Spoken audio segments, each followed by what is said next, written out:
want to continue to show college football what we are all about. All right, thank you very much, Jenny. What a day, folks.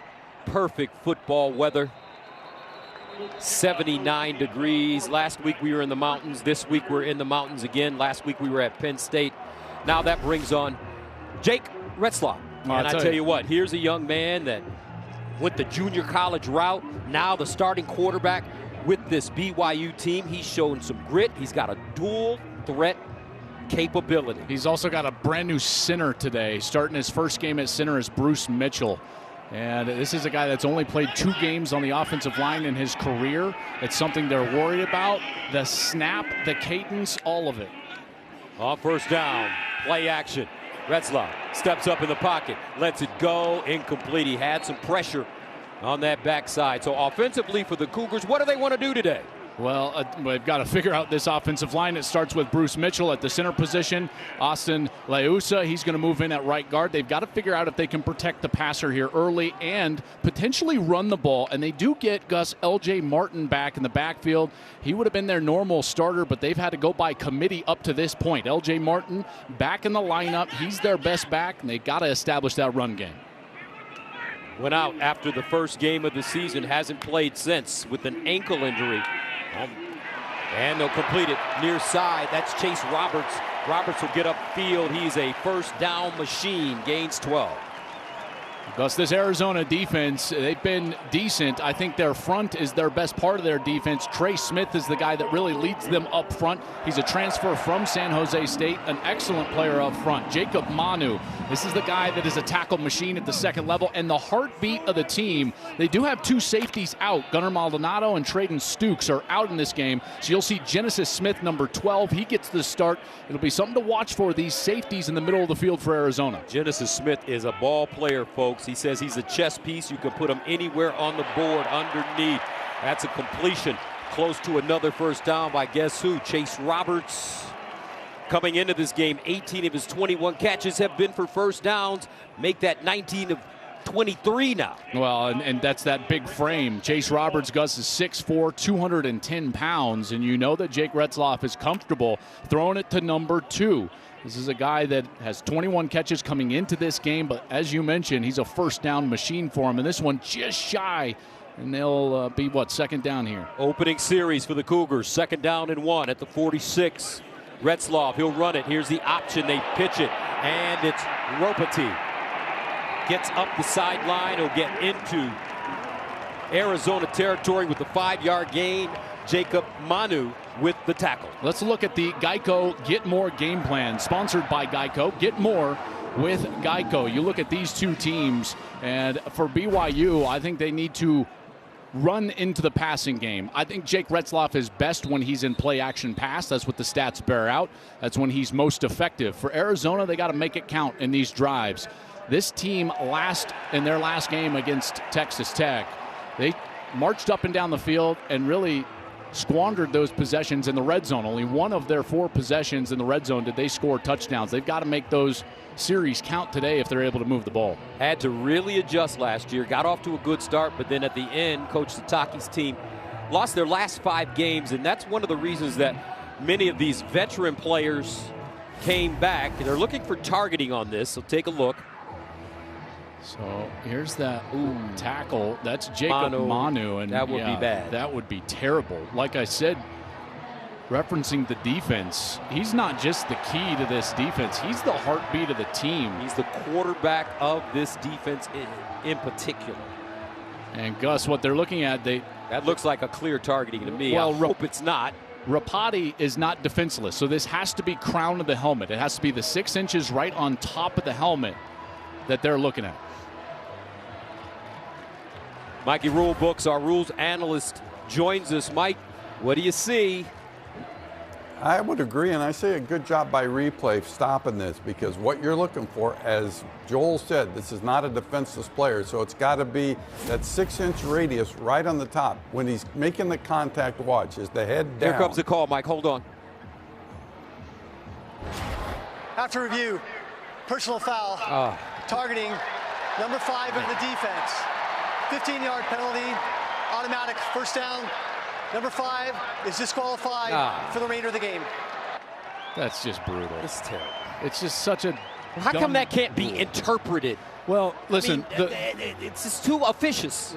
I totally agree with you. And listen, that's targeting. Throw a flag. Penalize him. But the fact that it's just one and done, and now he's done for the rest of the game. Here's the rules. They've got to fix that. Again, the penalty of targeting, like I said, crown of the helmet, 6-inch radius from the top of the helmet right there. And now Manu's out. The ejection is what's the problem here, the disqualification. If you want to make the game safer, certainly make that a penalty, and that by the letter of the law is a targeting. So throw a flag and give BYU 15 yards. Don't put Manu on the bench for the rest of the game. Someone needs to fix that. They have to fix that. First down for BYU, and they'll complete it. Nicely done. Keelan Marion with the reception. That's a gain of 11. I'll tell you, if they get some protection out of Keelan Marion like that tight window throw over the middle about to get hit, then this offense could really take the next step. Chase Roberts and Darius Lassiter, Gus, those are the known commodities at wide receiver for BYU, but if they can start getting some of these younger guys, or this transfer Keelan Marion comes in from UConn, if they can get them going, then this offense might take that next step. LJ Martin comes in at running back now. He wears number 27. First down and 10 at the 23. Retzlaff in trouble. He'll just sling it up the field. Out of bounds and incomplete. Miles Davis, the intended receiver. I think in the entirety of the Big 12, what you're seeing, you saw this last night in that Utah-Arizona State game, is that you see teams move the football. But, Gus, this is when it counts, right? When you get down into the scoring area. I understand we're not inside the 20, but to me, this is the scoring area. And the offenses have to execute, and the defenses got to find a way to present some pressure on the quarterback. That's what you saw on the last snap from Arizona. 5 passes on this drive, only 1 run thus far. 2nd and 10 at the 23. Ropati in the backfield. Retzlaff, he'll run it straight ahead. He's rugged. And he'll dive forward, get close to that first down marker, gain 7 on the play. Brown, closest man to him defensively for Zona. Such an effective weapon with his legs in their last game. Now, they were off last week, but in their last game against Baylor, Gus, you and I both commented in the preparation for this game, this guy, he's not the fastest or most elusive runner, but like you said, he's rugged, he's willing, and those yards are huge yards here. He told us in our meeting with him yesterday at the BYU facility, if I could just relax and have fun, that's when I'm at my best. 3rd and 3 at the 16. Can BYU get 6? Here's Retzlaff, first down. He's got swift feet, folks. Last week, as you mentioned, Joel, good running game, 6 carries, 53 yards. What you get right here is that the end crashes down quickly, and so that's why he doesn't give the ball to Ropati in the backfield, and he takes it out on the outside himself. That cutback, though, right there, that takes a little bit of courage, because you know the pursuit of the defense is coming from the middle of the field, and he understands he needs to get small, get down, in particular once he gets that first down. 6'1", 205 he's listed at. We talked to him yesterday. He said he's about 210, 211 right now, so built for the ruggedness of this game as a runner. And they'll run it around the left side. Reiner Swanson, he's a freshman. They're very high on this kid, and he'll pick up some positive yards. Yeah, anytime that 80 is in the game, Gus, something is going on, and they're going to try to get him the ball. He's a true freshman from Laguna Beach High School in Southern California. You see those blonde locks. All the players, his teammates were like, oh, yeah. Hey, he looks like you. He's a surfer boy, right? Yeah. Listen, but he's fast, and he's one of the highest recruits that they've gotten in a long time. He's a tight end that they have to get the ball to, but when they bring him in because of his youth, normally he's targeted with the football. I think that Arizona will key on that during the course of the game. 10th play of the drive that started at the BYU 25-yard line. 2nd and 12 at the 13. And they will run it with Ropati. Some misdirection there. I tell you, this is a great play by Arizona. Watch both linebackers fly over the top, and that takes away both backs that are going towards that side, and it leaves the end for the quarterback. That's a really good job by Arizona, and guess who's celebrating? Jacob Manu, still in it on the sideline, watching his brothers out there trying to make a stop. Dominic Lolesio with the tackle. 3rd down and 13. At the 14-yard line, Ropati remains in the backfield with Retzlaff. Retzlaff underneath, caught. They'll turn it up with Darius Lassiter. This kid, folks, is terrific. Darius Lassiter against Baylor a couple of weeks ago. 8 catches, 120 yards, and a touchdown. He's from Chandler, Arizona. Have to throw it short of the sticks. Thought the defensive backs here did a nice job staying on top of those routes and then rallying up to make the tackle. And you're right, Lassiter does make it tough on him, and he fights for extra yardage. And they're going to keep the offense on the field here, Gus. So that'll make it 4th down and 4 at the Arizona 5 opening series for BYU. Arizona's lost their captain and best defensive player in Jacob Manu. Retzlaff sprints out, buys time. Retzlaff, incomplete. Wow, what a hold for Arizona. In the series that BYU goes right down the field, they get a 4th down stop. They lose their heartbeat, but Brent Brennan, his Wildcats held strong. They have the ball when we come back. Fox College Football is sponsored by Wendy's new Saucy Nugs, a whole new way to nug. Welcome back to Lavelle Edwards Stadium. Spectacular day here in Provo. Noah Fafita, Pac-12 Freshman of the Year a season ago, had a spectacular year. Different story this year, a little slow to start. I think that the burden of expectations is heavy, Gus, and he felt that. This team felt that when he made the announcement that he was going to come back to Tucson and play for the Wildcats, and it just hasn't quite gone as they hope. I think he forces the ball too much. If he stays away from turnovers, this is a very potent offense. 1st down and 10 at the 5-yard line for Fafita to throw out of his own end zone, hit as he throws it incomplete. Now here's the deal with Arizona, folks, as we take a look at their starting offense. Well, this offensive line has given up far too much pressure in Fafita's face. You saw the pressure right there on their first snap. Fafita getting pressured in the end zone. But on the outside, guys, Tetero McMillan is the real deal. They got to target him and target him and target him. Number 4 is going to be double covered, but there are times with his 6'5" frame, you got to throw it to him anyways. 2nd down and 10 at the 5-yard line. And folks, when they say number 4 is the real deal, it's legit. Out in the flats, and this one is turned up, and that's Burnett. Kean Burnett, who played at Servite High School with Fafita, and McMillan makes the grab, a gain of 15 defensively for the Cougs. I think the real heartbeat of this 5-0 start has been the Cougar defense, and namely their defensive line. You know, Tyler Batty is a guy that we talked to. Jenny talked about him there in the open. He's been tremendous, number 92. And in the back end, these corners, they're short, and that's going to be a bad matchup against Tetero and McMillan. Both Jacob Robinson and Mark Collins are 5'11".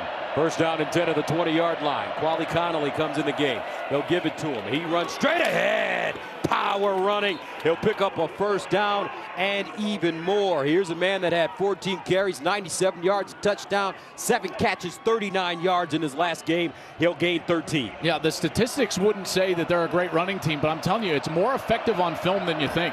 1st down at the 33. Fafita rolling out of the pocket, takes his time, and he'll throw this one out of play. Now, Joel, last year's group at Arizona went 10-3, including winning their final 7 games, and finished with a win over Oklahoma in the Alamo Bowl. And they finished ranked 11th at the end of the year. That was great, but then everybody left. Their head coach, their offensive coordinator, their defensive coordinator, and some of the star players went to the NFL. Yeah, and listen, it's hard to replace everything that they're missing, including, I think, a big one is Jacob Cowing. They don't have really that wide receiver opposite Tetero and McMillan to take the defense's attention to the other side of the field. 2nd and 10 at the 33. Fafita bouncing around in the pocket. Reverses, looking, eyes up. Now he'll tuck it, run, continue to run, and pick up a 1st down. Nicely done.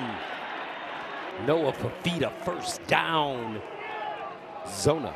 You've got to feel the pressure as a quarterback. Gus, watch, he's got his eyes downfield, but watch as he's able to just kind of spin out of this pressure. Eyes downfield, and then there he sees it last second, and he's able to spin out and makes a great decision to use his legs, and he does so for a 1st down. 1st down at the 44, opening series for Arizona. As their defense turned away, BYU on their opening series inside the red zone. Here's the handoff. A little bit of running room. That'll be a gain of 6. You know, something I'm watching for today is that they have a lot of respect for this defensive front 7 of BYU. And offensively for Arizona, they know that they need to run the ball in order to slow down the pass rush and keep them off of Fafita in the backfield. So what they're going to do is spread out in order to run. And those are things, you know, this is an empty set, so probably not a run formation. And now they'll get Rossano back in the backfield with Fafita. Caden Luke running the ball the last time. 2nd and 4 at midfield. Fafita sprints out, sets, bounces, and he'll just dump it out of bounds. BYU dropping 8 in coverage there. Kind of a soft 3-man, kind of 4-man rush, 7 in coverage, and now it's 3rd down, and you've got to look to your best players on 3rd down. You look at the matchup for Tetero McMillan. If he's doubled, somebody else has to make a play. Maybe it's Burnett. We've already seen him with a nice catch today. 3rd down and 4 at midfield. Watch for a little delay out of McMillan. He's at the top of your screen. Here's Fafita, needs to get to the 46. That one deflected. Flag on the play as well. Not enough for a 1st down. T-Mac with the reception. But let's see. I wonder if that motion was going towards the line of scrimmage at the snap. And then that's what you're seeing as well. Maury Bamba has come in the game. You talked about those small DBs for BYU, but Bamba, redshirt junior, he's 6'3". Yeah, and illegal motion. Offense number 84. 5-yard penalty. Replay 3rd down. Bamba missed the first 4 games with injury. He's a JUCO guy. There's number 4. There's Maury Bamba. But you're right, he's 6'3", and then he gets the matchup out there to the wide side against Teteroa. There's that delay. When they get him in that stack set, Gus, you see how there was a wide receiver in front of McMillan, and he's kind of stacked behind him in the alignment? That's when he likes to slow release off the line of scrimmage, but BYU saw it on film. They knew what was coming, and Bamba was right there. 3rd down and 9 at the 45 instead of 3rd down and 4 for Arizona. Opening series. Here comes a blitz. Cats pick it up. Fafita looks for the long ball down the field, and it's caught. T-Mac at the 15. That's a gain of 39. I tell you, this route is incredible. T-Mac just bends out to the outside, and the safety bites. Watch McMillan as he runs this route. You know, it's a rollout to the right, and he bends this right. You see that in the safety bid on that? That's Tanner Wall, and he creates all sorts of space. How does number 4 get that open on a 3rd and long? It happens with a great route. This drive starting at the 5-yard line. 1st down and 10 at the 16 for Arizona. Coming off that disappointing home loss last week to Texas Tech. They'll hand it off. And some running room for Conley. And I like the way this Conley is running the football. Yeah. His first year at Arizona after 3 at Utah Tech and 1 at San Jose State. He came over with Coach Brennan. I mean, last year he was almost a 1,000-yard rusher, 9 touchdowns at San Jose State. And he has run the ball effectively. Last game they didn't get to the run too much because they were trying to come back in that Texas Tech game. But this is where they struggled, Gus, is down in the red area inside the 20-yard line. 10th play of the drive, 2nd and 7. Another run for Conley, and they'll sling him down around the 9 of scrimmage. And that tackle made by the Batman, Tyler Batty. Batty is an excellent player. I loved our conversation with Batty. And this is a grown man. He's 25 years old. Married. Yeah, he's married. Went on his mission to Madrid. He comes back and he's playing his best football. I thought he underperformed last year in what he thought was going to be his last year at BYU, but he's been tremendous this year so far. A real heartbeat player for their defense, and in particular their defensive line. 3rd down and 8 at the 14. Fafita out of the gun. Fafita underneath, caught. Touchdown Arizona. Montana, Lamonius Craig, the senior from Inglewood, California. And as you mentioned, partner, they're looking for a guy to step up.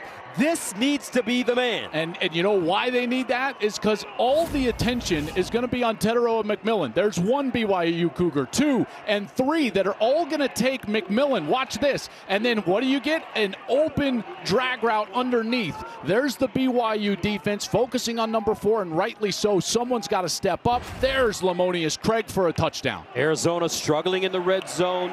Just 50% touchdown rate. That's 107th in FBS, but they'll take this one as they go on an 11-play drive, covering 95 yards, eating up close to 5 minutes. Arizona striking first. Lamonius Craig, or you could just call him Mr. Inglewood, California.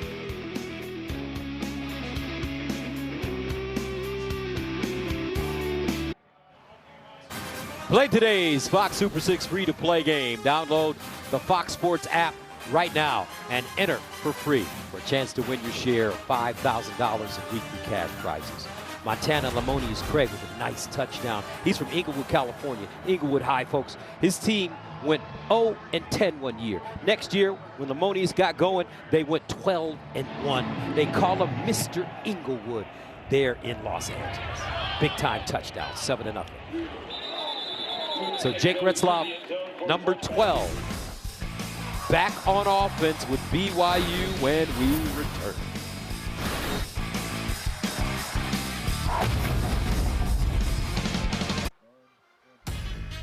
Tomorrow on Fox, it's game 1 of the NLCS as the Mets look to continue their incredible run when they take on Shohei Ohtani and the Dodgers. It all begins at 8 Eastern on Fox. I just can't forget that home run that Ohtani hit against Paul Skeens during the regular season. Skeens struck him out the first time. Now, you know, Skeens is that big, young power pitcher out of LSU with the mustache. He's a big guy. 100 miles an hour. Oh, my God. Ohtani hit that ball. That was like a Who's Your Daddy home run.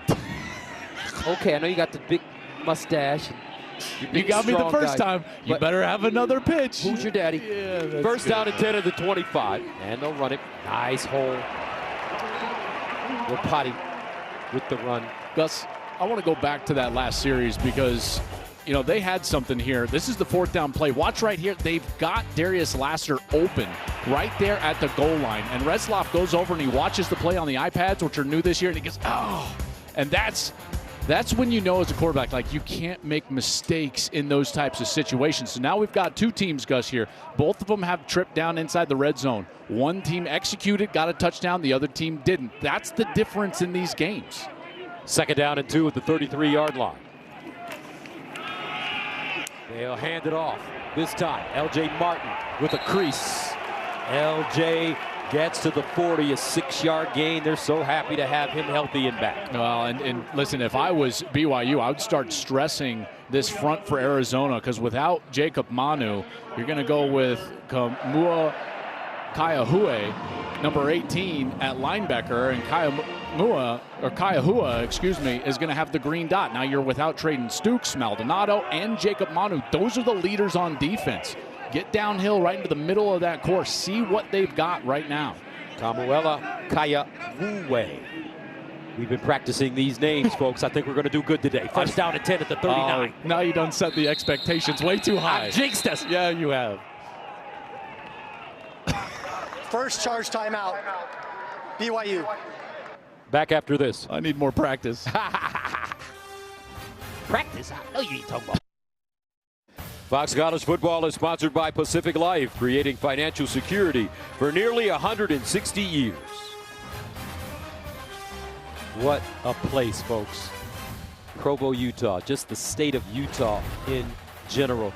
Some stars here. Fred Warner, 3-time NFL All-Pro, Hall of Famer, Super Bowl MVP, Super Bowl champion Steve Young. Puka here as well, watching his little brother Tay play. On the perfect day. Air is crisp up here. Clean, 4,500 above sea level. 1st and 10 at the 39.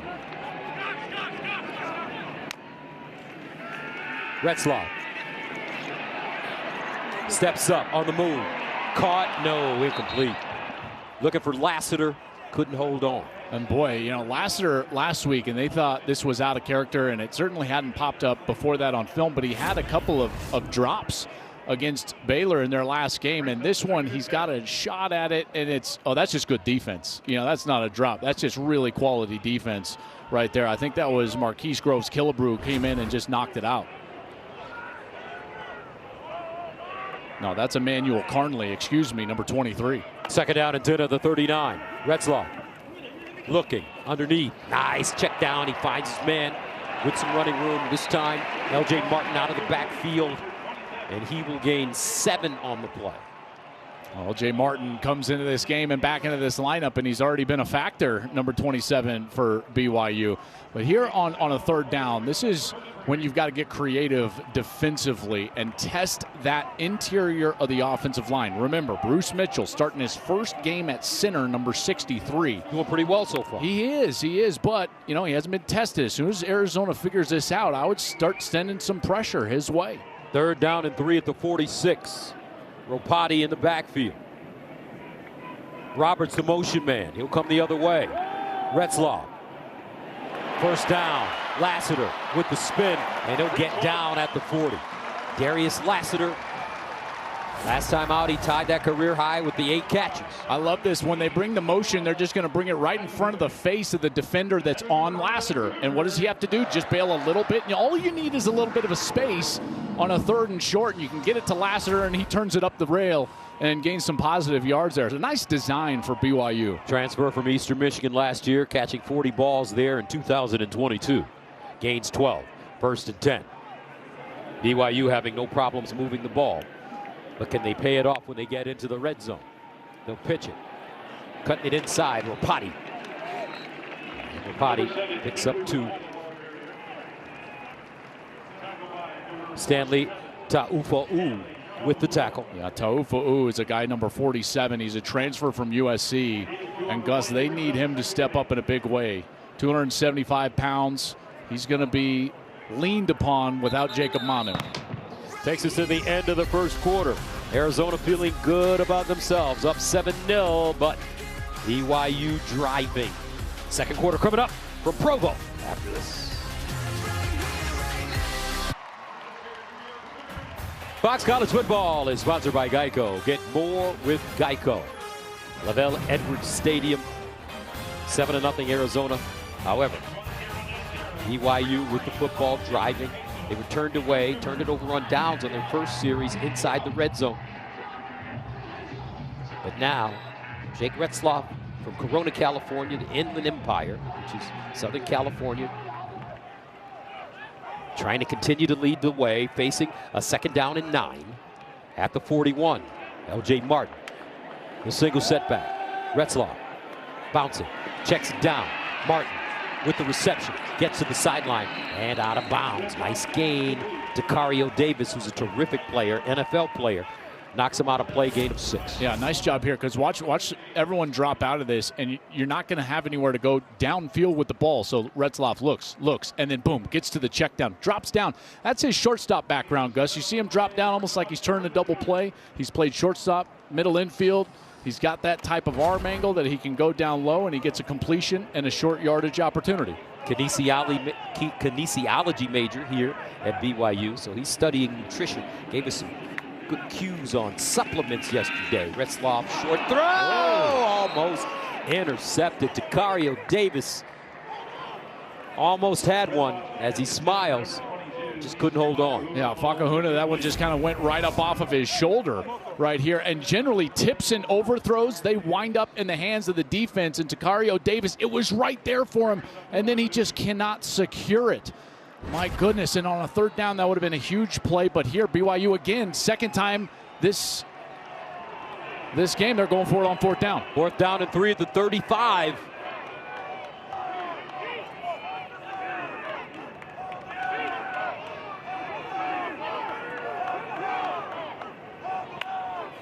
Here they go. Here's the option. Sideline.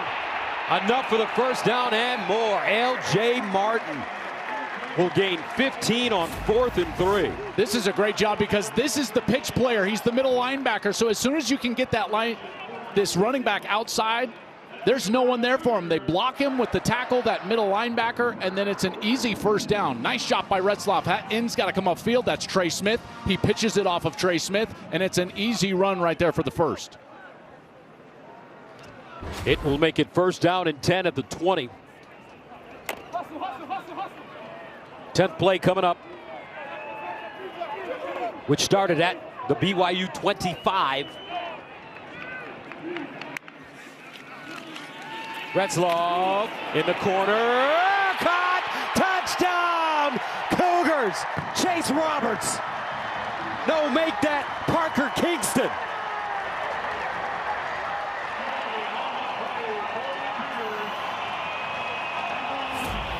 This is an incredible throw. Just to the corner right here from the slot, and he's looking over his inside shoulder, and then he's just got to fight for it. And he's able to do that. Owen Goss is in coverage. He was a transfer from Colgate, and as they go to the ground, the ball is bumbling around there, but there you see Kingston with the reception. They're just going to see if he controlled that before they rolled over onto the white. That's the thing I would be concerned about if I was a BYU fan right here, is did he control that ball before they actually slid out of bounds? Great throw from Retzlaff. They battled for it right there with Owen Goss, the defensive back, but the question is, did Kingston actually control it before they went out?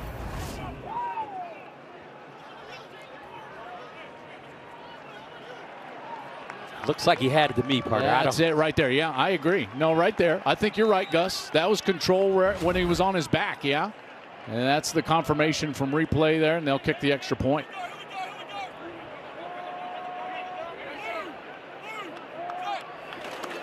Extra point up and good. Second career touchdown for Kingston. First this year, only 3 catches coming into today's game. But he'll take it. He's got a swag going on. Here in Provo, 7-Up, Cats, Cougs.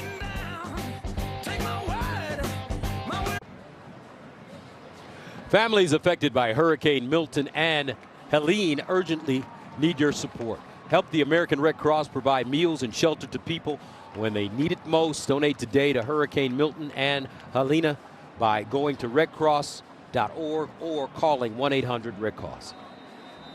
Kingston with a touchdown to level this game up at 7 here in the second quarter. 3 long drives. Each offense now. 2 long drives from BYU. They got stopped on 4th down right there at the goal line on their first series. Arizona went right down the field. They scored, and they get the ball right back. Will Farron will kick it away. He's the kicker and punter at Boise State a couple of years ago. Jeremiah Patterson lets it go into the end zone for a touchdown. Let's go above and beyond. Sponsored by Jersey Mike's. Be a sub above and beyond when this guy's in the game. It's Teteroa McMillan. 37 catches, 132 yards per game, 4 touchdowns. All 4 of those touchdowns actually came in the opener. Last year he was a 3rd-team All-American after that tremendous season that Arizona had, finishing with 10 wins, a win over Oklahoma in that Alamo Bowl. Like I said, Gus, he's going to be double and triple covered at times. So Fafita's got to be smart. When do you want to take your chances to number 4? And when do you have to go elsewhere? We saw him go elsewhere for the touchdown, but on the 3rd and long, they got it to 4. They compare him to Mike Evans, the former star wide receiver for Texas A&M and the star wide receiver for the Tampa Bay Buccaneers. 1st and 10 of the 25. This one, nice catch by Kwali Conley. Gets up the field, and he'll get a 1st down and more as he leans forward close to the 40. Crew Wakely with the tackle. That's a gain of 13. I mean, remember, Fafita is only about 5'11", maybe. And so when he gets pressure in his face, he had to kind of shoot the high arcer. He gave us a Steph Curry, right? Bringing the rain down with that little... A little teardrop? Yeah, a little teardrop. Watch this. It's a screen pass, but really it's just like a floater right there, and then Kwali with the one-handed catch, like he's posting up and he's just receiving that post up at the low block one-handed. Look at you with your basketball references. 1st down and 10 of the 38. Here's a handoff. This time, Risino. And it's a 1st down again. Right now, Arizona just gashing this BYU defense, but there is a flag on the play.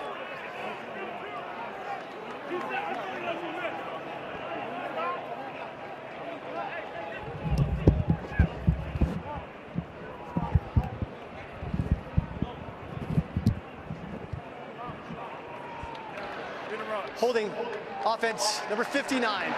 10-yard penalty. Replay, 1st down. Rhino Tapatotai, number 59, he got up to the 2nd level, to the linebacker, and he's working against Harrison Taggart right on the right side of your screen. See 59 right there, and then he just kind of holds him and pulls him around, and that's right where Risino was trying to run. That's why the flag came out. 1st down at the 16.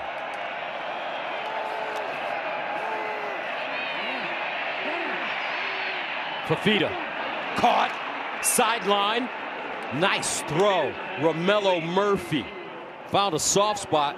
Senior from Fremont, California. That's a gain of 25. How about the time the offensive line gives Fafita? He's back there. He's just having a Mai Tai at the 20-yard line, looking, and then finally, right before the pressure gets to him, he finds Murphy down the field. Far too long for that defensive backfield to cover, and Fafita does a great job not panicking, but finding the open guy before he gets hit.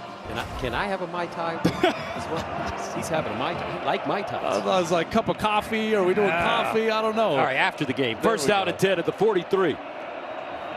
Fafita. It's got a great rhythm to start this first half. And he runs it. Picks up a first down. Tackled by the Batman, Tyler Batty. But is that the run-pass option? I don't know if this was, yes, I do believe he's got a little bit of an option to throw the ball on like a bubble screen out to his outside, but first he's reading the defensive end. Banya crashes in, great ball handling, and then he's able to slip right through the tackle of Harrison Taggart and gain positive yards. Nice ball handling there from Noah Fafita. First down at the 31. Conley, the pistol back. They'll give it to him, running right with a blocker in front of him. Cuts it inside. And he'll pick up a few. Isaiah Glasker defensively, that's a 3-yard gain. Boy, I tell you, they have got a nice rhythm offensively, don't they? Yes. And it should be noted, Dino Babers is still technically the offensive coordinator for Arizona, but before their big win against Utah, they gave Matt Atkins, the tight end coach, play calling duties, a younger coach, and I'll tell you, today, the rhythm from the play caller, Matt Atkins, has been very good. Dino Babers, longtime head coach at Syracuse. He's a mentor for Coach Brennan. That's why he wants him on the staff. 2nd and 7 at the 28. Fafita buying time, and will just get rid of it. Good pressure there by Latui. Logan Latui, redshirt senior from West Valley City, Utah. And good coverage down the field. Fafita had nowhere to go with it. Now BYU cannot allow Fafita to just sit in the pocket like they have previously in this series. They've got to get after him.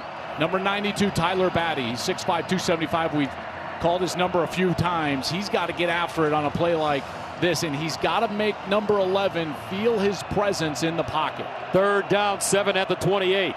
Let's see if the Cougars bring pressure. Fafita with time. Hit as he throws. Intercepted at the goal line. Wow. Tanner Wall. What a catch. 7th interception of the year thrown by Fafita. And what did I tell you earlier in the game? There are times when Fafita forces the ball down the field. This is not there. He's got the tight end wide open right near the chains over on the sideline. No reason to force that ball down to the end zone, and Tanner Wall makes him pay. Beautiful play, keeps his foot in bounds. BYU, huge turnover, 7 up in Provo. Don't want to miss an upset? Just tell Siri. Show me the college football schedule. Welcome back, 7-7.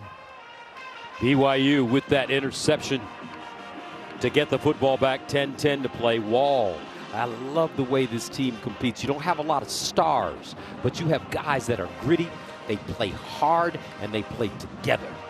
And they're veteran. They stuck around and they stuck through a difficult time last year. They did not play up to what they feel like their standard was, and they're trying to, as Jenny said, change the narrative. Rapati in the backfield. Wall with his first career interception, and they'll just get some room. But the leader of this team is number 12, Jake Retzlaff. And they say, the mystics say that 12 represents perfection and completion. 12 members of the Parthenon, 12 tribes, 12 jurors. The day is broken down into 2 periods of 12 months out of the year. Let's see as he continues to progress, if he becomes perfection and completion for the BYU Cougars. I was just thinking of Terry Bradshaw and Tom Brady. That's right. There you go. You went way deeper than that. Roger Staubach, Aaron Rodgers.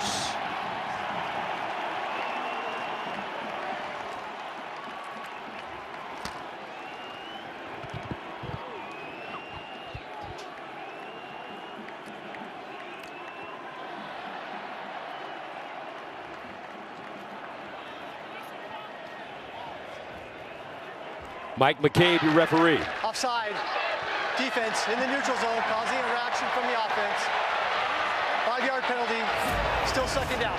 You know, Gus, this is really smart from Retzlaff, using that hard cadence. And Bruce Mitchell gets away with a little bit of a flinch there at center. But when you're backed up near your own goal line, think about it. If you jump off and it's a false start, half the distance. It's like, who cares? It's like a yard, half a yard. But if you get a free 5 yards, that is a huge amount of breathing room. So using a hard cadence or a second clap down there backed up, really smart from the quarterback. 2nd and 4 at the 7. Retzlaff steps into his throw. Sideline, Lassiter. Did he get a foot in? Did he control it? Yes, he did, according to the official. Darius Lassiter. Gain of 16. Don't let this guy get going if you're Arizona, because he's got a lot of talent. Beautiful release right here. And even though he's close to the sideline, Retzlaff does a good job throwing that back shoulder. And look, he just keeps that in the left hand. And Retzlaff with a seam. Retzlaff still running. He'll get to the 40, a gain of 15, as we told you.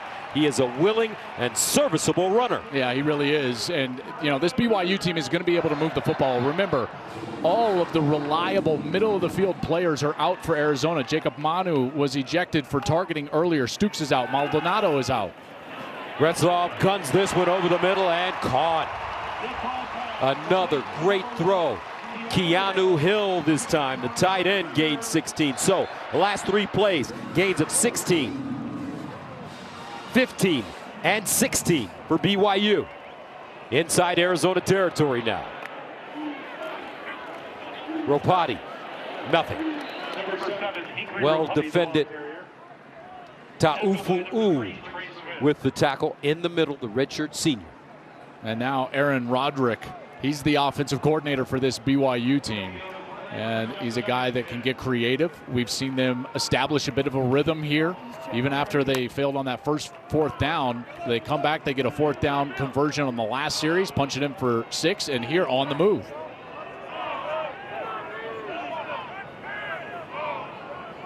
Second and 10.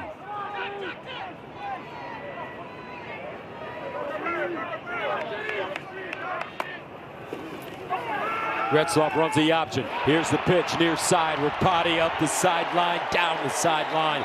And he is upended at the 32 by Groves Killebrew, but that's a gain of 12. And he knows that this is a man player. So what is he going to do? He's going to follow this back over here. As soon as that man player leaves, you run the option. All that's left is the defensive end. Nobody left for the running back on that far side. We've seen it twice now, Gus. On 4th down, they checked into it there. That was a beautiful check from Retzlaff at the line of scrimmage. And there's nobody there. Arizona has got to fix that, because that's a problem moving forward. They never run the wide option anymore in college football. Now you're starting to see it come back a little bit. First down and 10 to the 33. Watch this trick play coming up. Down the field. Caught. Touchdown. L.J. Martin. What a throw. 33 yards. How about that? Parker Kingston. He underthrew it against Baylor. They went back to him. Gus, he had a wide open touchdown on a double pass against Baylor, and he underthrew it. It was incomplete. Here, he just gets it over the safety who took a bad angle. Marquise Groves Killebrew, to be honest, I thought he was going to pick it off, number 20. As soon as that play unfolds, I'm watching from the booth. I think, oh, 20's going to get a pick here. And he stops and takes a bad angle, and it's a touchdown for BYU. So you got a left-handed player throwing all the way across the field in heavy traffic. What a dime. L.J. Martin holds on. 7 plays, covering 99 yards. Cougs eat up 340 to take a 7-point lead here in Provo over Arizona. Coming up on the State Farm halftime, after falling at Vanderbilt, Alabama on upset alert again. Quentin Ewers returns just in time for the Red River Showdown. And 4th-ranked Penn State heads out west for a date with Southern Cal. Gus and Joel, you guys want anything from the store? I mean, I can bring it to you at the half. We'll see you then. Yeah, come on. All right, Mike, appreciate it. Last week was crazy. Alabama losing to Vanderbilt. Tennessee losing to Arkansas. Missouri, who'd they lose to? Texas A&M. Texas A&M. Anything else? Did we miss anything? SC lost to Minnesota. SC lost to Minnesota. Michigan lost to Washington. 5 of the top 11 teams in the country went down. For BYU, it was nice. They're like, hey, we were 5-0. We were off last week. Fair catch inside the 10. Let's go downstairs and check with JT. Well, the only sign of frustration, Gus, from Noah Fifita was a little shake of the head after throwing that pick. Now, he was very active on the sideline on that tablet, making sure he was seeing everything from the surface he needed to see. Coach Brennan did come over to him. They had a positive conversation. But remember, Fifita is coming off a tough performance last week. He told me that he was forcing a bit. He needs to trust his guides, get back to that, play with more fun, because that's when he's at his best. Well, here's my question to you, Joel. When Fifita loses his offensive coordinator, Jed Fish, their head coach, was an offensive-minded dude. Does that really affect the quarterback? Yeah. I actually think losing Jacob Cowing is bigger because he affected coverage, and he took the responsibility opposite of Teteroa McMillan last year. Fifita throws the hitch, far side. That ball caught. Nice run after the catch. Lamonius Craig. If this kid can step up, 15-yard gain, he's got a touchdown. This could be wonderful. Well, and it's exactly what I was just talking about, right? Jacob Cowing now, he's a draft pick. He's no longer there. They desperately need someone to be effective opposite of Teteroa McMillan so that the coverage can't just focus on number 4. Almost every snap today so far, BYU has double-teamed with a safety over the top of Teteroa McMillan. Somebody else has to win, and right now Montana Lamonius Craig is doing that. Fifita looks backside. Underneath, little bubble screen for T-Mac. He spins, draws a crowd, continues to move, but will not get back to the line of scrimmage. Jacob Robinson finally bringing him down, but gang tackling there by the Cougars. And just to go back to your question about how hard it is to play without your offensive coordinator and switching that. Yes, that's tough, but also remember that heavy weight of expectation. As a quarterback, Noah Fifita felt that, and he comes back, he makes the announcement at that UCLA basketball game, U of A playing UCLA, and you can want to do too much, Gus, and at times that's what I see from Fifita. When he just uses the offense, he's still a brilliant player. He stayed. His father said that he turned down generational money. Underneath, almost picked off again. Dangerous throw as Collins knocks that one down. Could have picked it off. Okay, so this is a great example of what I was just talking about. He's going to get an in cut here, but watch the drag route. The drag route is where the ball needs to go. It's wide open, and he's forcing the ball into positions where the read doesn't take him. That's where you've just got to read the progression, go through it, get the ball to the open man. When he does that, this offense is clicking. But when he's forcing it, they wind up in situations like this. This season, Fifita is down about 11% in completion percentages and already gone beyond his interceptions from last season. He had 6, now 7. First charge timeout, Arizona. And Arizona calls their first timeout. Facing a 3rd down and 12. Let's check out our Pacific Life game summary, sponsored by Pacific Life, creating financial security for nearly 160 years. Well, the offenses largely have not been stopped outside of that interception that Fifita threw. They marched it down. He's already 7 of 13 for 120. McMillan has that big catch on a 3rd down. Retzloff has been pretty good, but it's really been about Parker Kingston already in the first half, Gus. Parker Kingston, a passing touchdown and a receiving touchdown. And by the way, 2nd time he's done that in his career. He did it last year against Arkansas. So Parker Kingston coming alive here against the Cats. Kingston, 3 of 4 passing in his career, all 3 completions for touchdowns. That's a good percentage. That's the way to do it right there. 3rd down and 12. Fifita, 2 of his last 5 with an interception at the 39.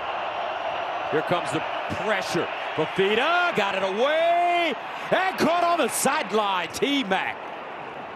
I tell you what, Noah Fifita, if he has nothing, he has courage. Oh, and you see this time and time again. Texas Tech just drilled Fafita in the backfield constantly, but here they don't double Teteroa McMillan, and he's just working on a linebacker, Jack Kelly. That's a great matchup for Arizona. They just needed time. There's Jacob Robinson, the nickel, who was in on the pressure, but Fafita standing strong in the pocket. Gain of 18. First and 10 at the 43. Conley. Gain 3. Upended at the 40-yard line. Micah Harper defensively for the Cougars. And Gus, those last 2 snaps are indicative of what we're talking about, right? Like, you know, I showed you, like, he doesn't hit the wide open guy on one play, and then all of a sudden he hangs in there and makes a brilliant play to Teteroa McMillan. It's in there. He's just got to continue to use the offense. Go where the defense tells you to go. 2nd and 7 at the 40. Fafita will check it down. Risano. Risano gains 4 on the play, knocked out of bounds by Evan Johnson. All right, now we're playing quarterback. What do you get right here, Gus? A little blitz. Well, what do? Throw it out to your back. Just replace the blitz with the ball. Now that's using the offense, and you're creating short yardage situations for your team. And another little float game right there. He's got that one down. Got touch on the football. 3rd and 3 at the 36. Risano stays in the game at running back.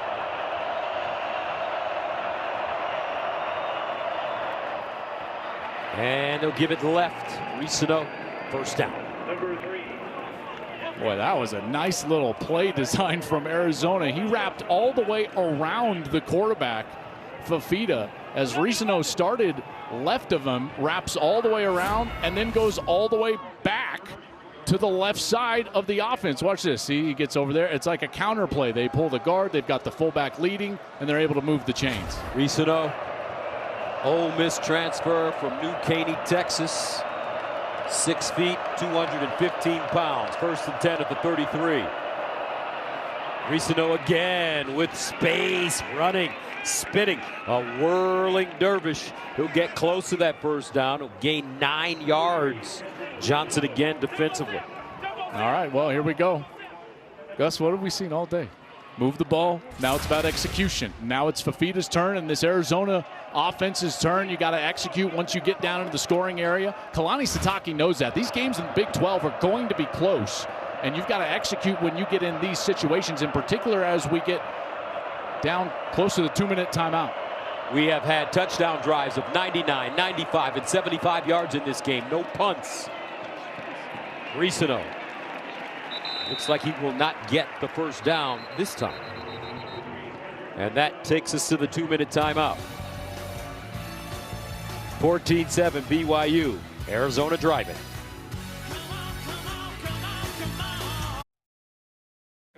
Fox College Football is sponsored by Jersey Mike's Subs. Be a sub above.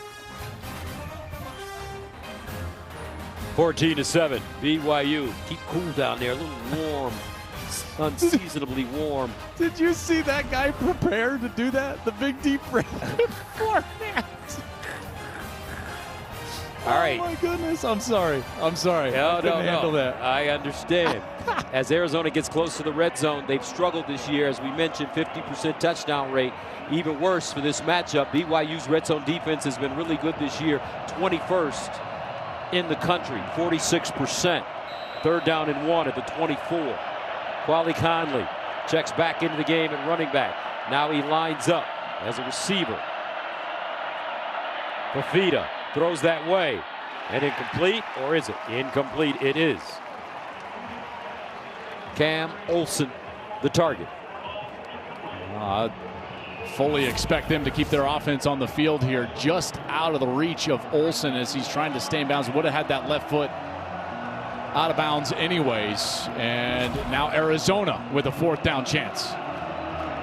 They need a yard at the 24.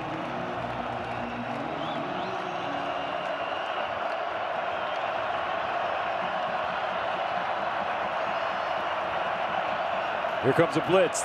They pick it up. Conley cuts it back inside. I don't know. Doesn't look like it. He needed to get all the way to the 23-yard line. That is where the line to gain is, and that is awfully close. He needed a long yard, and he gets stopped in the backfield. Now he's got to dive all the way forward. And did he stretch it with that left arm? Boy, that is close. Gus, look at him stretch with his left arm right there at the end. Might have got it. He might have got it, and it just depends on, if he had a body part down before he stretched the ball. And it looks like he's just down right there as he stretches the ball out with that left. It looks like he may have gotten it. Let's see. And by the nose of the football. Did he get it? Yeah. If you roll and if it hits the bar, it's a first down. It has to clear, there has to be a gap. And Brent Brennan, by that much, keeps his offense on the field. Good effort by Conley after that upfield pressure from BYU forced him to cut back, and he's able to get the line to gain. So a first down for the Wildcats. 1:40 remaining in the first half. Down by 7. The ruling on the field is the runner made the line to gain. The previous play is under review. Oh, geez.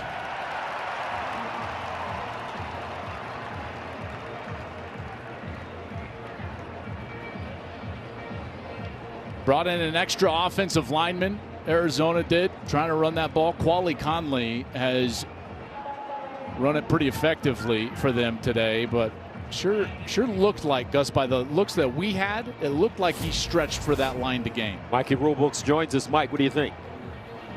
I think he's short. I think the knee is down before he stretches the ball out. You see that right knee get down, and then he stretches out. He had to get all the way to the 23. I think they back this up and make it short.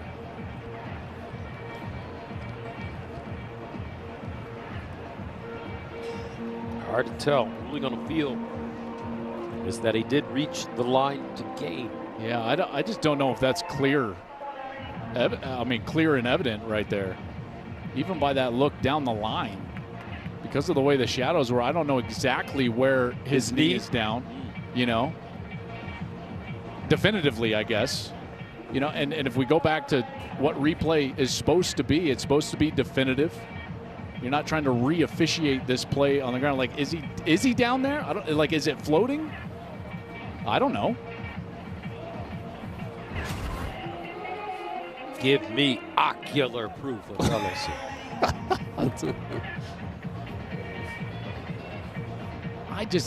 I'm not a fan of when replay inserts themselves into the game here. All right, come back. When is that knee down?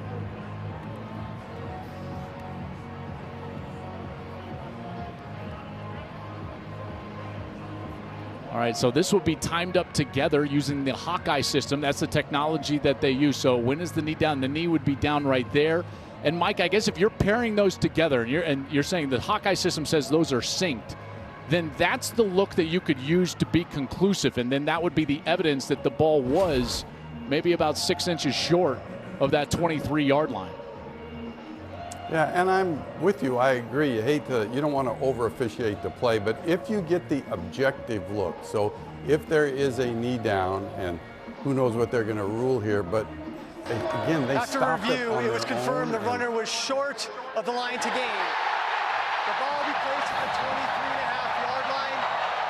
First down, BYU. Zona had 2nd and inches and could not convert, so they turned it over on downs with 1:39 to go in the second quarter. 14-7 BYU. And that's already now 2 series for Arizona where they were marching, Gus. They're moving the football, and then an interception, and then a turnover on downs, eerily similar to what we saw from them in their last game against Texas Tech. Unable to capitalize. That was what I talked about as one of the keys to the games, making those drives count. And not only do they stall out, they don't get any points, and they can't kick a field goal either with the turnover and a 4th down stop. And now BYU's got a great chance here. 2 timeouts, minute 43, plenty of time on the clock to get things rolling here with their offense. Do you want to be aggressive with the 7-point lead? Absolutely. Remember now, Jacob Manu is out. Maldonado is out. Stooks is out. This defense is reeling. They've scored every time outside of that 4th down stop on their first series. I would be hyper aggressive here. First down option again. Rapati stays in bounds as he tumbles forward. Owen Goss defensively. And remember, Manu ejected from this game on the first series for targeting. He's their leader, their captain, the quarterback on defense.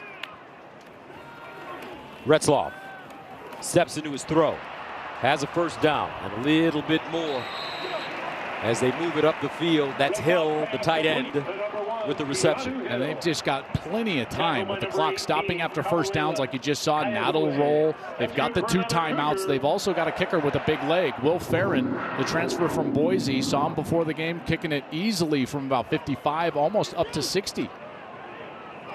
1st and 10 of the 42. Retzlaff sprints out, tries a square, gets a block, and gobbled up immediately as he crosses the line of scrimmage. But there is a flag on the play. Chase Kennedy with the tackle for Arizona. I love the way Coach Brennan's Wildcats have competed, not only in this game, but the entire illegal season. Blindside block, offense number 7. 15-yard penalty, replay, first down. Yeah, Ropati here is going to get called for this block because he goes back towards his own goal line. Watch Ropati, number 7. You cannot go back towards your own goal line and create a block like that. That one is where the flags came out as Retzlaff. I don't know what he was thinking. That ball needs to get thrown away or he needs to get out of bounds. You're inside of 2 minutes, but that was that blindside block right there that was called, and that'll back him up. Any movement back towards the ball and or your own goal line, and that's going to trigger that call for a blindside block. So that'll make it first down and long. They need 25, 48 seconds to go. Where does Farron need to be placed to attempt a field goal? I think legitimately he can try one if they get it to the 42, 43 yard line. That would stretch his distance. Remember, high altitude, folks. The ball will go further. Retzlaff dancing in the pocket, throws on the move, and he's got his receiver. What a great throw. Chase Roberts with the catch, and now they're in field goal range, a gain of 17. No, they got to go all the way across the 50, so the opposite 42. Excuse me. Yeah, but now they're in striking distance. I'm thinking that we're at high altitude. Folks, they got a kid on Arizona named Loop. Oh, man. Their kicker. He can kick it, they say, from 75 yards. I mean, I saw him before the game. So I didn't really understand what you were saying right there. I hear you. You got to get to the opposite, the plus 42. So even from this spot right now, you would need 5'10", about 15 yards, I would think, to feel good about this attempt. There's Loop from Arizona. Before the game, he was legitimately hitting it from 70, But Will Farron's got a huge leg as well. This is 65 with a hold off grass. No Look problem. how much, and he could have hit that from 75. It hit the net. But for BYU, on the other side, Farron might not have that type of leg, but he can certainly stretch it to the mid-50s, close to 60 from what I saw in pregame. What little breeze that is out there today is helping them a little bit from right to left, not a lot. But with one timeout in 28 seconds, you could absolutely get yourself in position to try a field goal here. 2nd down and 8 at the 44. Let's see what the Cougars do. Trips at the bottom of your screen for Retzlaff. Ropati in the backfield. Retzlaff under pressure. Throws it out of bounds. And that'll bring up 3rd and 8. Great pressure by Chase Kennedy. Yeah, they finally are able to get some pressure. This defensive front really needed to get to Retzlaff, but they've moved the pocket well. They've checked into those option plays. It's been a good game plan from BYU so far in this first half. And now this group up front, you've got to be able to put some pressure. You look to Trey Smith, number 3. He's their leader up front, the defensive lineman. He's going to be up there kind of top of your screen. And this is a guy that needs to get pressure. Cougs need about 12 yards. 3rd and 8. Retzlaff on the move. Incomplete. So that brings up 4th down and 8. Decision to make. Do they go for it or do they punt it away with 16 seconds to go? You cannot go for it because of the video we just showed. Tyler Loop, if you don't get it, he's in field goal range on the opposite side right now. You have to punt this ball away. There's no doubt. Now, if you're Arizona, the question is, do you want to play this safe or get after it? This will be the first punt of the game for either team. But the Arizona defense, stout in the first half, giving up only 14 points on the road. Patterson, the deep man. Fair caught at the 10. 44-yard punt. Tomorrow, it's an NFL doubleheader on Fox as Kyler Murray leads the Cardinals against the Packers. Other regional action. Then in America's Game of the Week, my boys, Jared Goff, Jeezy, and the Lions take on Dak and the Cowboys. Check for the game in your area only on Fox and the Fox Sports app. Talk about discipline and precision. Jared Goff, 18 of 18. I saw that. What? I saw that and I was like, wait. Is that right? That's how we do it in Detroit, man. We're precise. That's right. Arizona take a knee, and they'll head into the half down by 7. 14-7, our halftime score. BYU on top of Arizona. Cougs trying to stay undefeated and improve to. You see both quarterbacks playing pretty well. It was just the one big mistake from Fafita on that drive that was inside the 30. He throws an interception. That's the difference in the game so far. So Arizona will receive the football to start the second half. They deferred to begin this game. Will Farron will send it away. Jeremiah Patterson is the deep man. Second half underway from Provo. And it's a touchback. Let's go downstairs to JT.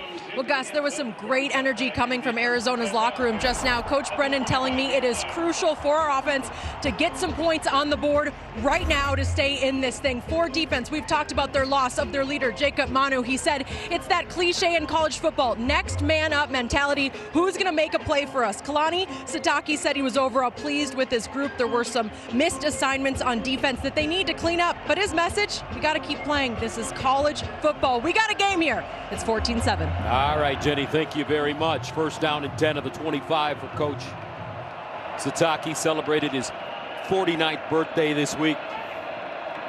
Conley in the backfield. Fafita tries to tip it. Oh, my goodness, tipped and intercepted inside the 10-yard line. Jacob Robinson, what a play. Well, right off the bat, they're trying to bring the pressure from up here. Here's the corner. Jacob Robinson, as he's coming into the backfield, he just elevates, and Fafita can't get it around him and just gets that left hand on it, tips it to himself. It's first down BYU inside the 10. How about that for a play for this defense? This is eerily similar to that game against Kansas State. In the middle of that game, the defense came alive, forced 3 turnovers, and turned that game upside down in this stadium. So now BYU with the football at the Arizona 9, first and goal. Rapati in the backfield with Retzlaff. Retzlaff to throw it. Guns it! Touchdown Cougs! Chase Roberts!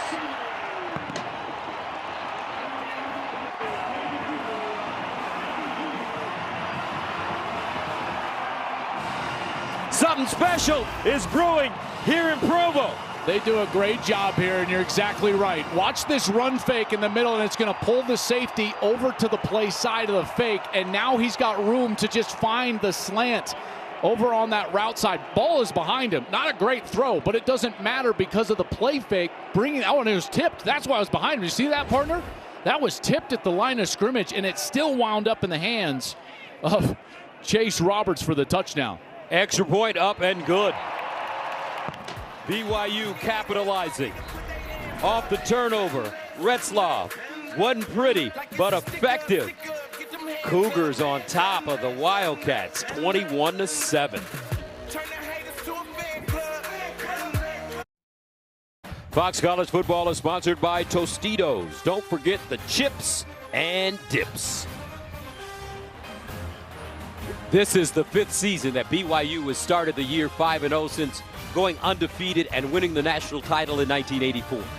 It's also the 3rd time the Cougars have done it under head coach Kalani Sitake. Last year, it just didn't work out. Things went south in their first year in the Big 12. But that's not the case with this man as their head coach. He is a wonderful representation of BYU football, former player, and also a great leader. I got to tell you, like, I know we're not supposed to do it. I've known this guy for a long time, since he was a young coach. We covered him when he was a defensive coordinator at Utah. He is a genuinely great person and a great man, and an easy guy to root for. Let's go downstairs to JT. Well, can we talk about that play from Jacob Robinson? The sideline was beaming with joy when they saw that. Now, defensive coordinator Jay Hill said he's not undersized. He might be listed as 5'11", but I hope teams keep throwing it his way because he is a playmaker. He told me this week, Gus, his biggest strength is playing the ball when it's in the air. Growing up from the age of 5, I want to be in the NFL. It might be a big man's game, but don't worry, I fit right in. There you go. I love that. And that was his 9th career interception. He's got excellent coverage skills. The knock is just going to be his height, 5'11". He's about 170, maybe. But I tell you, he's got great instincts, as evidenced that last interception. First down and 10 of the 25. Arizona running the football. Conley. Getting back to Coach Sataki. Yesterday when we were at his facility, there was one man that stood out, and that was his dad. Yeah, that's right. His dad, Tom, was there. His dad is there every day, right by his side, looking over his son. As a matter of fact, Tom parks in Coach's parking spot. So when he shows up at work, he's got to find his parking spot like everybody else, because Daddy is in there. So when we asked Tom, we're like, Tom, you park in Kalani's spot? He goes, no, that's my spot. I love it. Second down and 7. And a fumble. Loose ball picked up by the Cougars. Isaiah Glasker punched it out. Harrison Taggart with the recovery. This reminds you of the Kansas State game. That's exactly right. It's coming like an avalanche now from BYU. Here you go right here. Here's the blitz by Glasker, and he's going to get the contact, and you see following right up Harrison Taggart, and he's able to get the ball. Arizona's lucky he didn't scoop and score there. He had plenty of time and some room, and he just falls on that football. Beautiful job defensively. Jay Hill, the defensive coordinator for BYU, has done a masterful job this season. I think this defense is the reason they're undefeated. The defensive front puts pressure on the opposing quarterback. They have improved drastically from a year ago with this veteran-led defensive line, and that pressure is getting home here in the second half. Cougars now, 1st and 10 at the Arizona 15.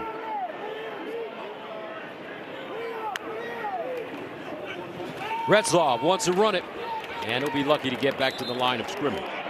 I'll just go back to Jay Hill. You know, we haven't had a chance to say his name much, but now with the turnovers, Gus, Jay Hill, the defensive coordinator, suffered a heart attack 2 days before the opener. 49 years old. 49 years old. Otherwise, totally healthy. Total shock to everybody involved. He's obviously trying to take it easier now. He moved up into the box. He stands on the tower in practice trying to remove himself from the emotion of what's going on the field. But he has said it's made him a better defensive coordinator because he sees the game better from an elevated position now at all times. Tries to keep his cool, keep himself relaxed. But I tell you, the creative nature with which his defense works has been just a weapon this year. Second down and 10 to the sideline. He told us yesterday in the meeting, he said, I don't know, it was just one day I was feeling good, but then I just started sweating, and I couldn't stop sweating. I moved around, and then I called my wife, and I said, I'm sweating. Something's wrong. And then that's when he had to go to get checked out and found out that he had had a heart attack. They put a stent in there. A couple of days later, got back to work. Man. And that, yeah, now look at him. He's relaxed. He's sitting back in his chair now, Gus. Look at him. He's like, I don't even need to talk into the microphone. My defense is doing their job. Offense has the ball in the red zone. 3rd down and 10 at the 15. Retzlaff looks underneath and incomplete. And that's the Achilles heel of Jake Retzlaff. Sometimes it seems like his timing is off and he rushes things, especially in those short passes. When you live by the sword as a quarterback, you die by the sword. Well, the sword for Retzlaff is the fact that he's a bit of a gunslinger, which means that he's willing to throw, Gus, from any arm angle and with any body position. He's not going to force himself to play with always proper mechanics. Well, right there, his feet weren't set. He's falling back. He dips down and throws sidearm. He's got Lassiter open, and yet the mechanics of the way he threw it doesn't allow him to throw it accurately. Will Farron into a tip to 33-yarder, and it's good. 24-7. Cougars will take the points. Defense stepping up. Fox College Football is sponsored by Progressive Insurance. Cars, homes, boats, motorcycles, RVs, and more. College football stadiums have some of the best mountain views in the country, and 2 of them are right here in Utah, the Beehive State, folks, because everybody works together with Rice-Eccles Stadium in Salt Lake and LaVell Edwards Stadium here in Provo. This, folks, is a bucket list stadium. Yeah, I agree. This is the most spectacular thing you'll ever see. I can only imagine what it's like at night for a night game. First time here. I remember as a kid, Joel, I used to watch Jim McMahon. He had that long face mask. And he left with 73 college NCAA records. They were throwing it all over the place. Kicking team. Receiving team is elected to take the ball at the 35-yard line. First down. And that's when I first noticed BYU as a kid. They beat Michigan in 1984. Yeah. The team I grew up rooting for in the Holiday Bowl, which we call every year, for the national championship under LaVell Edwards. You know, this, it's not just that it's a great program, and it is, and they've got storied history. This program, in so many ways, is kind of one of the birthplaces of modern football as we know it in the passing game, of what LaVell Edwards meant to our sport. Not just this program, which is evident, the stadium's named after him, but what that passing game has meant to our sport. When BYU has the ball on offense, we'll tell that story even more. Nice tackle by Blake Mangelson. Well, this is when you need that veteran defensive front to just own the game, right? Choke the life out of the game with that defensive front. These guys, all seniors, Latui, Mangelson, Nelson, Tyler Batty, they've been very good today. Disruptive. There's Batty, 92. He's probably the best guy up front. They're physical. These guys are grown men. Some of them 24, 25 years old. Second at 12 at the 33. Fafita with time. Nobody open. Sideline throw, I don't know. Did he catch it? Yes. Out of bounds. Tough catch on that sideline. Lot of traffic for Lamonius Craig. Gain of 5 for number 5. And I understand that Arizona's probably shell-shocked right now, but if you have any chance in this game, watch that secure and gets that toe down before the white line. That was beautiful concentration from Montana Lamonius Craig. If they want any chance in this game, they've got to convert here. They've got to go down and score a touchdown. 3rd down and 7 at the 38 for Fafita. Arizona's offense stalling now. Fafita in trouble. Turns a corner, throws on the move, caught, and it looks like a first down. Nicely done. Jeremiah Patterson, the junior from San Francisco, makes the reception, and he gains 11 on 3rd and 7. And that was just all effort by Fafita, the quarterback. The credit you give Jeremiah Patterson is he just kept working right here. He's on the sideline, and he just gets right back to the quarterback, knowing that Fafita is in trouble, and they're just before the sack able to get that ball down the field. First down and 10 at the 48. Conley. Gain a couple. Gets the midfield. Harrison Taggart. I think that the risk that you run here as a quarterback and even a play caller is thinking to yourself, like, I just got to get it all back. You know, it went so quickly. Those 2 turnover scores from BYU. It's 24-7. The risk is to try to get all of it back. But, Joel, they got to throw it to number 4. Well, he's been doubled on almost every snap. Now, right here, it looks like they might get some single coverage out there. Yeah. Oh, they got to throw it to him right now. 2nd down and 8. They fake the reverse. Fafita. And incomplete. See, here's what's going on, though, Gus. It looks like single coverage, and this is why Fafita is a little confused right now. And I even said that, oh, it's single covered. It's got to go to McMillan.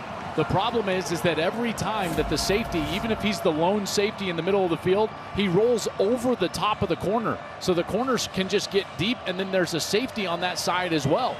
And Fafita's got nowhere to go with the ball. 3 receptions for 55 yards for T-Mac. 3rd down and 8 at midfield.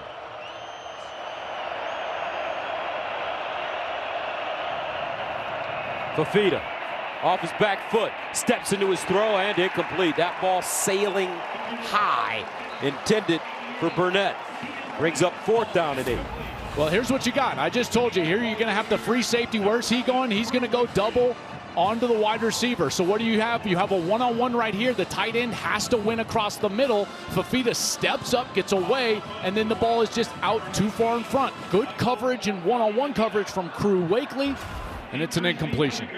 So Arizona will punt the football. What I'm not seeing from Fafita, though, he's got fleet feet. He's not running the football to maybe get some of those first downs because there are some lanes for him. They send it away. First punt for Arizona. Sideline and caught inside the 15. A 37-yard punt. 24-7 the score. BYU, Jake Retzlaff going dimes here in Provo. Back after this.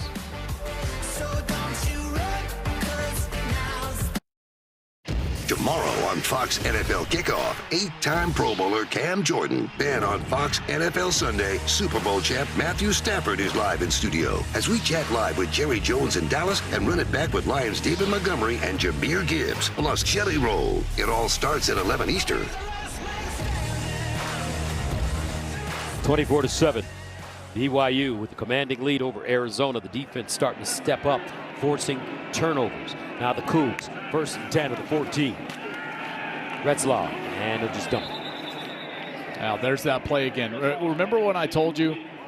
What's that? Every time 80 is in the game, Reiner Swanson, the tight end, something's up. So like the ball is targeting him. So now they're going to have 80 in the ball game, right? And so here he's going to come across and they're going to try to set up a little screen to him. Well, look at Arizona. They know because they're like, okay, 80's in the game. He's not normally in the game. He doesn't play enough snaps total to come in there and fool anybody. As soon as 80's in the game, they know that he's being targeted. 2nd down and 10 of the 14. Retzlaff. Sideline, incomplete. This time, Tassé, the intended receiver. Well, this is a big snap for the Arizona defense because you're trying to piece together a comeback right now. The offense has struggled a little bit. What you need is good field position, and their opportunity to give them good field position is get off the field right now. You know, this is a play that you've got to dial up something aggressive, get to the quarterback, and make sure that you get a stop now. 3rd down and 10 of the 14.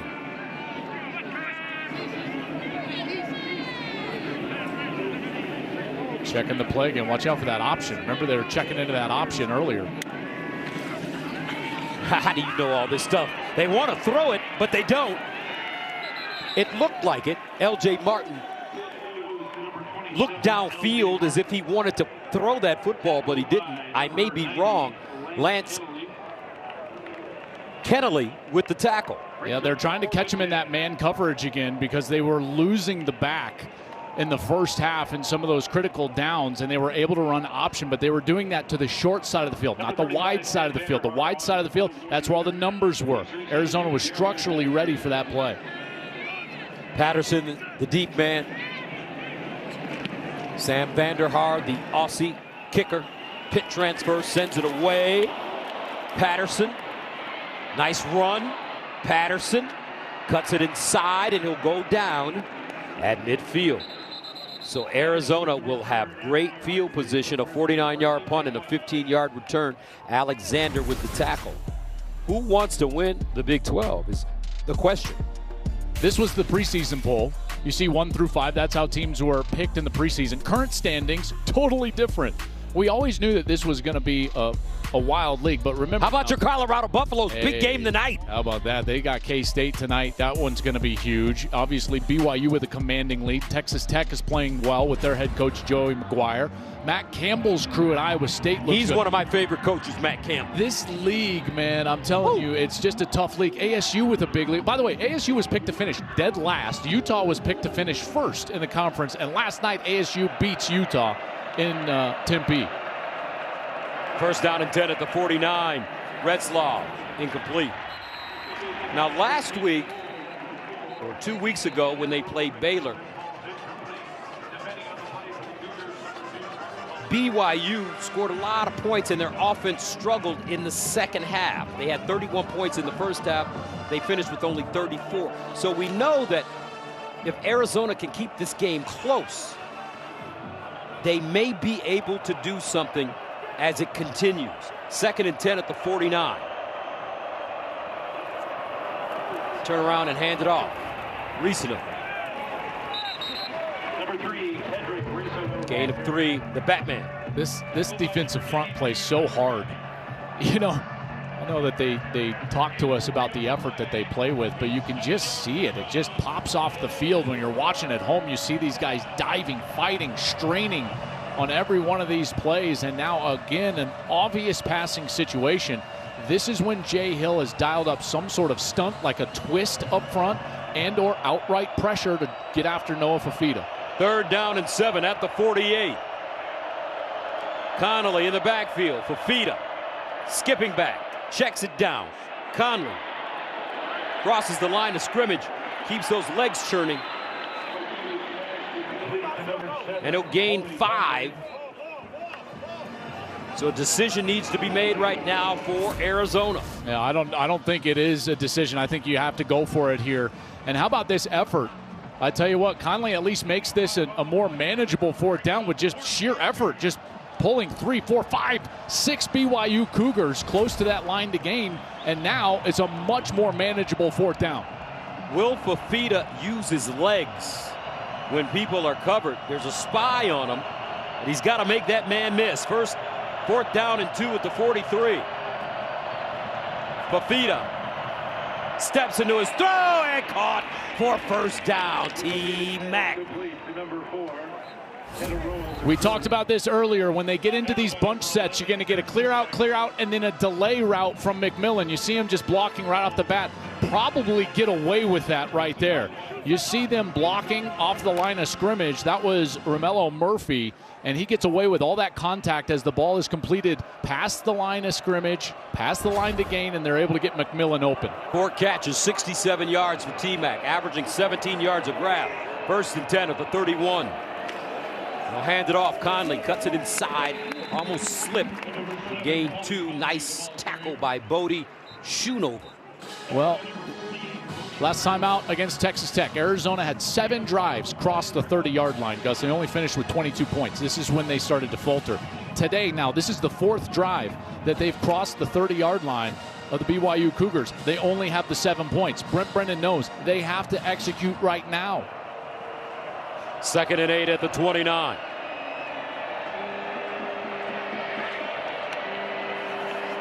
Noah Fifita delivers. Incomplete. That's a drop by his best player. McMillan. Yeah, got to catch that. Fifita is dropping back, and he gets himself a little bit of time, and this is absolutely catchable. That ball's got to be caught. I know it's not the easiest catch, but certainly one that Tetero and McMillan should be able to make. 3rd down and 8 at the 29, which may be 4-down territory for Arizona. Yeah, I think so, Gus. I think it is 4-down territory. So don't be surprised here if they get the look that they want if they run it here. And they don't need it all. Watch McMillan. He's got single coverage down here low. Fifita steps up, hits the sideline and tripped up. The Batman, Tyler Batty. What an open field tackle. Laying out to trip him as Fifita looked to try to get the edge. Here's Batty.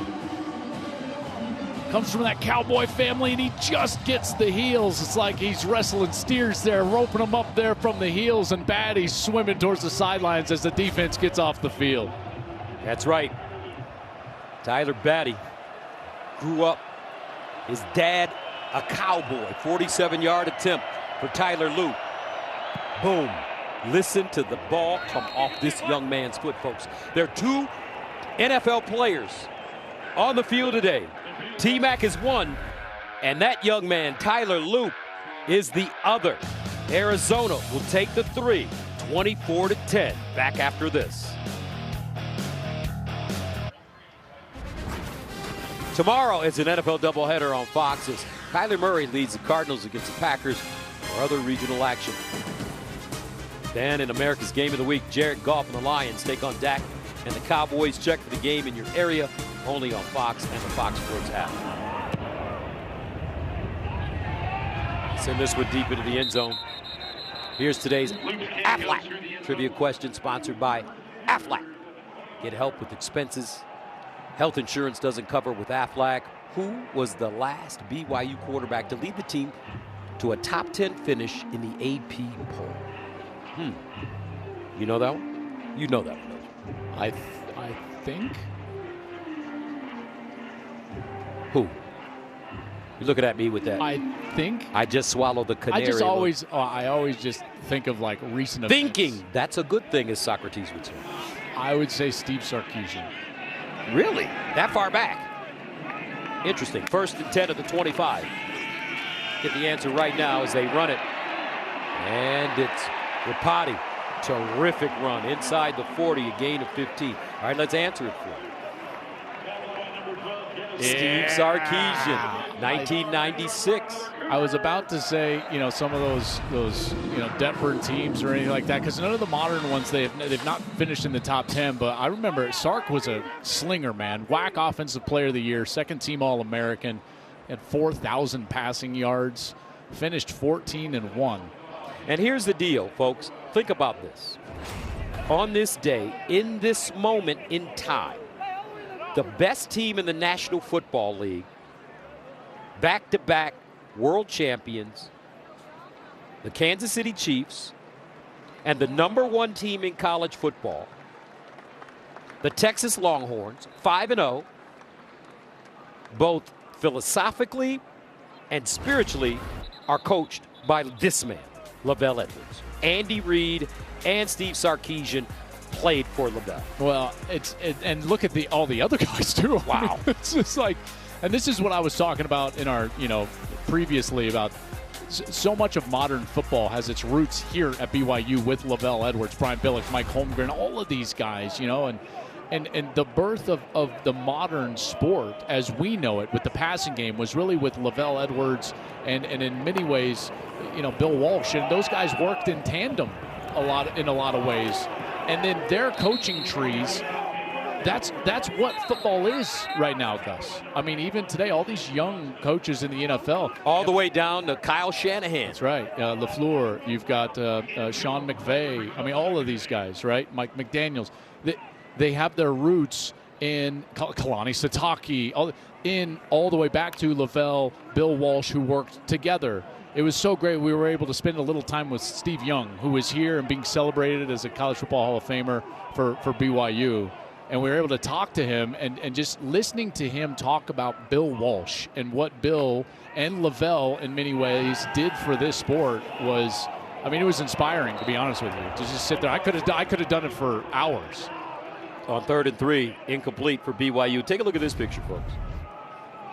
Mike Holmgren, coach for Lavelle Edwards. He came from San Francisco State to be their offensive coordinator. 2 years later, he left, went to the San Francisco 49ers and played, or rather coached, for Bill Walsh. Then left and went to the Green Bay Packers and spawned a bunch of different coaches. Yeah. And he left with the toolbox that Coach Walsh gave him when he walked out of the door. So this was a great piece of this story that I think is incredible. And both these men, Lavelle Edwards certainly. Offside, defense, number 46 in the neutral zone, causing a reaction.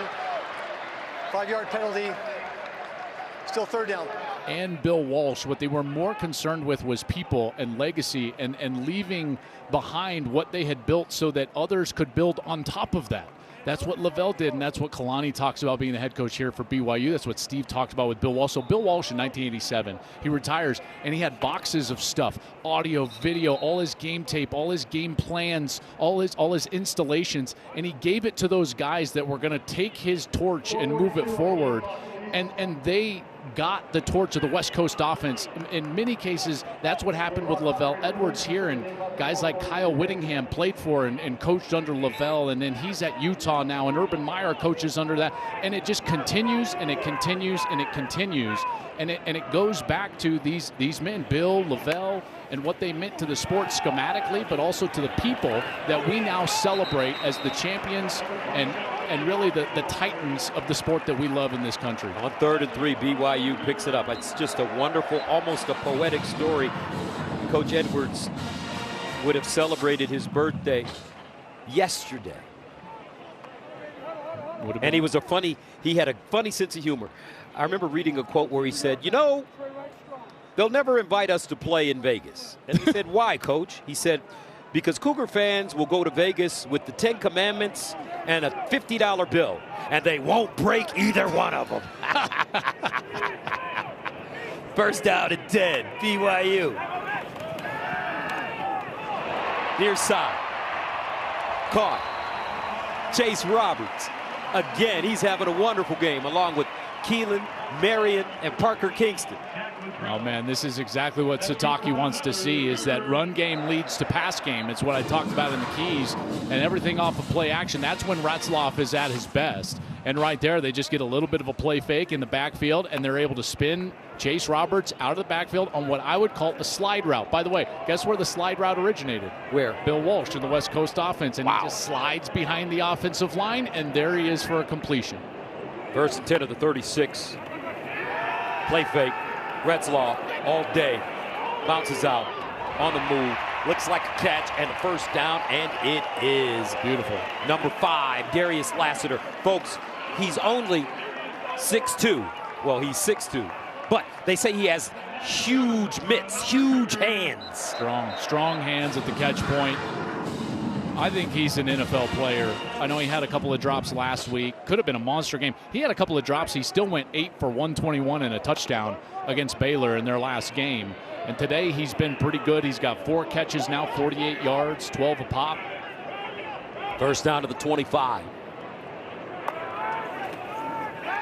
Quick strike, caught, and it's Keanu Hill. It was fun talking. I talked to him last night, folks, Steve Young. Joel talked to him today. Last night we were having a conversation about an hour in, and his wife kicked him out off the phone. He said, my wife, she's making me leave, but I'll call you tomorrow. Unbelievable. It's so good. It's so good. You know what made that passing game so innovative for BYU? Precision and discipline. Well, not only that, but it was taking advantage of what that game was at that time. Remember the Steelers in the late 70s, that was football, right? 8 guys around the line of scrimmage, big neck rolls on the linebackers. And the pass game for BYU and Lavelle Edwards, they were taking the pass game and they were taking it from outside the numbers and they were moving it to the interior of the field. Retzloff on the move, incomplete.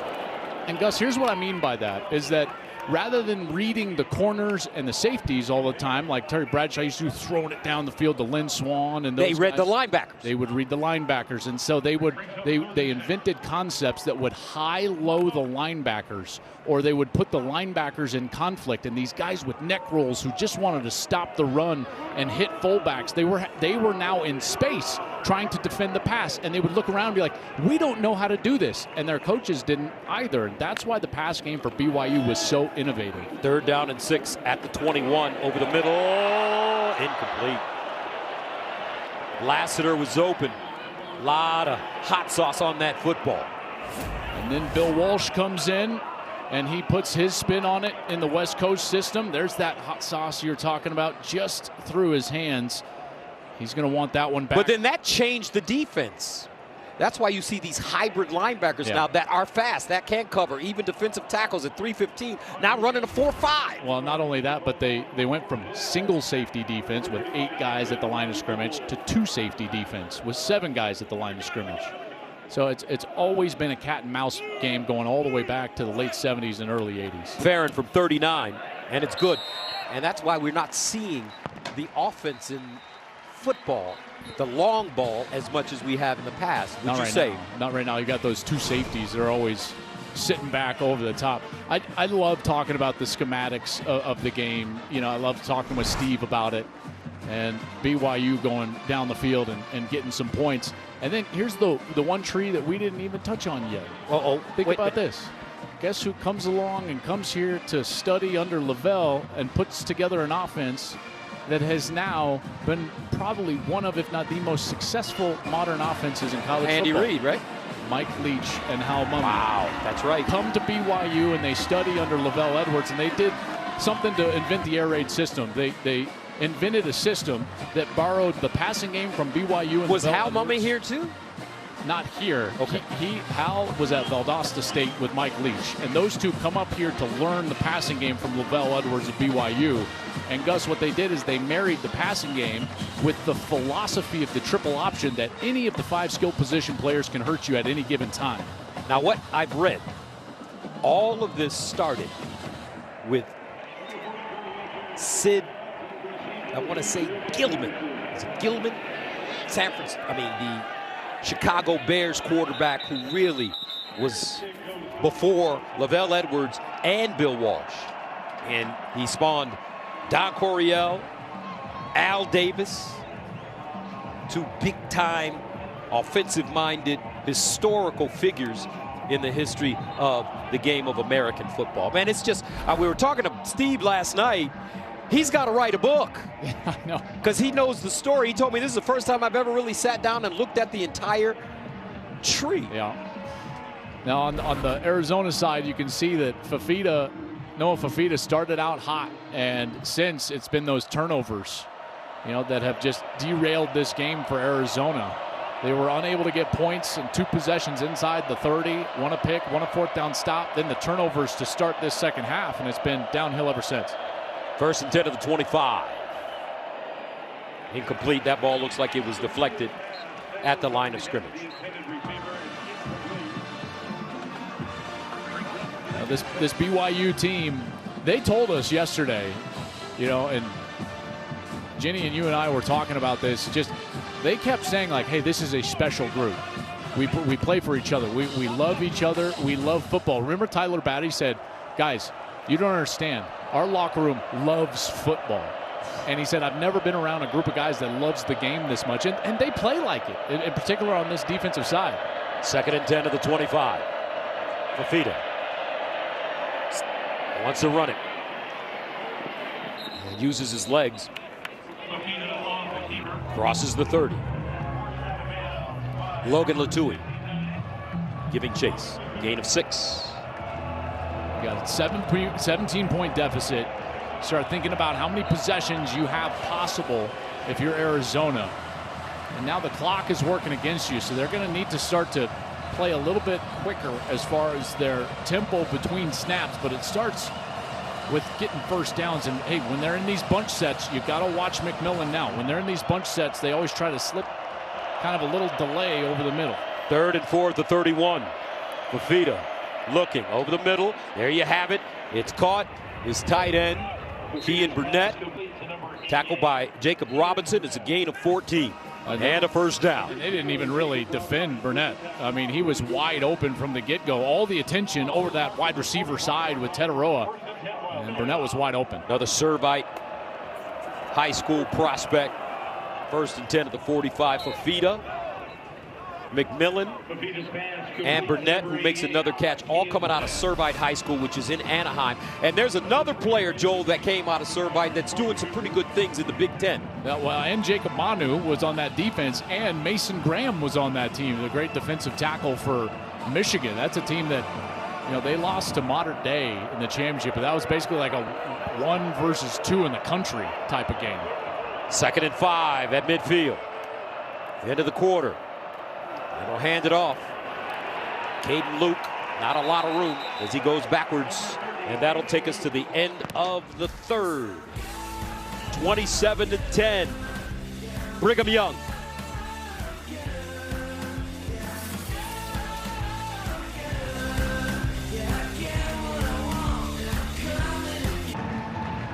BYU up big. Let's go downstairs to JT. Well, Coach, so many positives from that 3rd quarter. What specifically have you been pleased with on both sides of the ball? Making big plays. I mean, that's and we're taking care of the football. We get turnovers, so I just got to finish it out in the 4th quarter, but love the way the guys are playing. Thanks for the time. Appreciate it. Fight songs, mascots, marching bands, college students. Folks, this is college football on Fox. America. This is how we do it.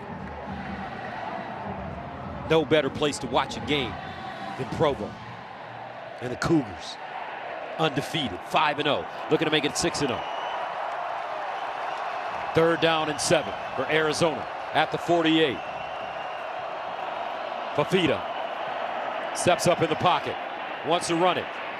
Fafita turns it up and he uses his legs and picks up a 1st down. Yeah, just what you've been asking for, and now they didn't spy him. They don't have that linebacker over the top, and Fafita is able to get just enough space in order to move the chains, and they desperately needed that. He's been under duress today, but as is the case the entire season, he's unfazed. He gets hit a lot. There's nobody in the Big 12 under more pressure than Noah Fafita, and yet he doesn't take a lot of sacks because he's so competitive. The Batman with the tackle. 1st down, though, at the 44.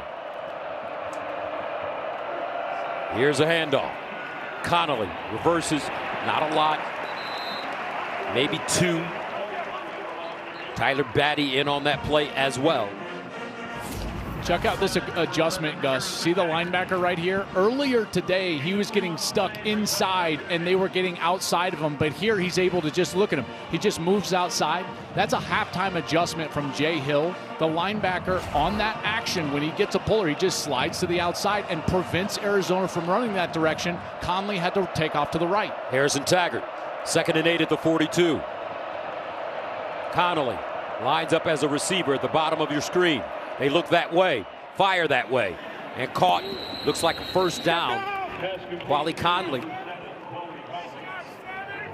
I think he stepped out just short of that line to gain as he kind of spun away from that reception, and that'll be short yardage again. We saw this situation earlier today. They had 3rd and short, then 4th and short. Gus, they were unable to get it. Previously, they tried to throw the ball here on 3rd down. I wonder if they'll try to get back to the run game and think to themselves, 2 handoffs should get this. 3rd down and 2. Arizona 7 for 12 on 3rd down conversions. Here's the reverse. Near side. Chris Hunter. And he gets it. 1st down. Running on the edge. They've been having a hard time. Look at all those defenders for BYU, but they're able to get just a little bit of a lane out here on the right side. And then just a nice adjustment right there from Hunter as he's able to get inside of his block and dive for the line to gain. Nice move right there.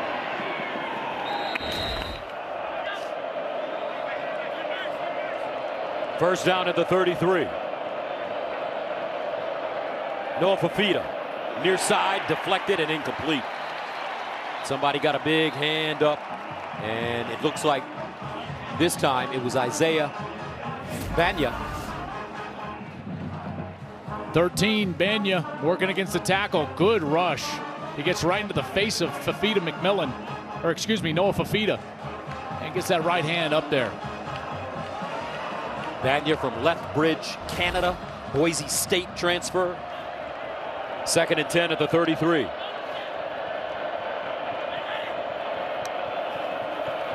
Fafita reverses on the move, caught, and a 1st down. Well executed play as McMillan hauls it down. And he's dropped by Crew Wakely. You know, when you get the quarterback out there like that on the run, those second-level defenders, they have to make a decision, Gus. Are we going to defend the quarterback and the short route and lay off of McMillan, who's then coming in behind him on a layered route over the top? And when you do that, then you can get number 4 open. 1st down to the 22. They'll run it straight ahead. Risino. Not a lot. Evan Johnson, first man to him. Well, here you're going to get a corner blitz. I tell you, man, Jay Hill, every single play, it feels like they've got something dialed up, and they're just making Arizona work for everything. Never the same pressure. They're bringing it from the corner spot. They're bringing it from the wide side of the field out of the linebackers. It's just a lot of different things on every snap. 2nd and 9 at the 21. Fafita. Sideline. Risino with the grab. Jacob Robinson knocks him out of play, a gain of 6. And this is when you see that rhythm. What's he doing, Gus? He's just taking what the defense gives him. BYU blitzes again on that side of the field. He just gives it to the running back. Risino picks it up, and now it's an easier conversion opportunity for Arizona. 5th time they've gotten inside the 30-yard line. They've only got 10 points. Got to execute, got to move the chains. 3rd down and 3 at the 14 of BYU for Arizona. Fafita drops it off. 1st down, Cats.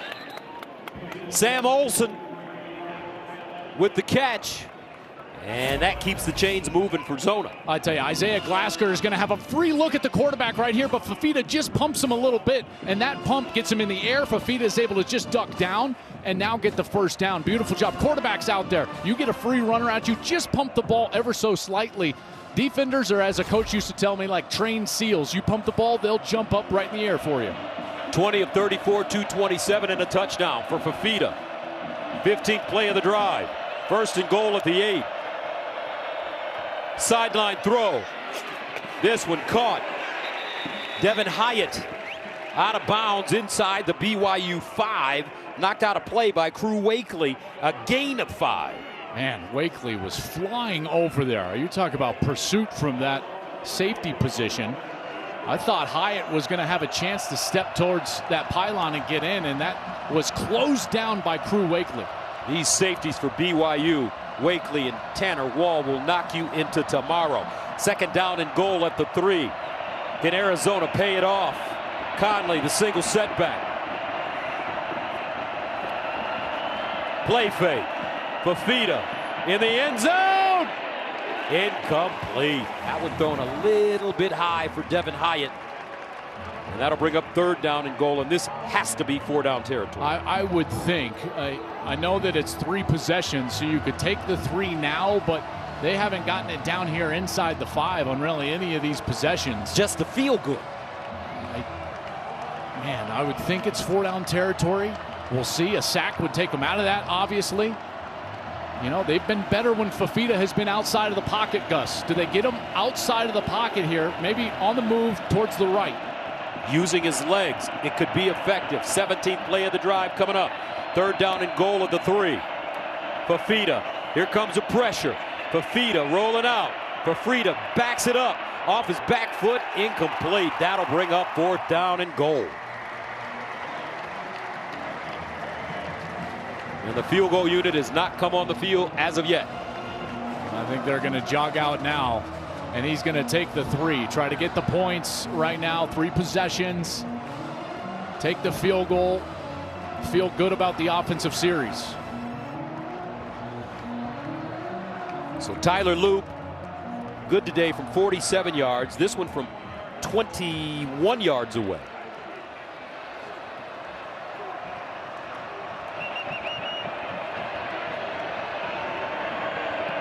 And it's good. 27-13, 9:02 to play in the 4th.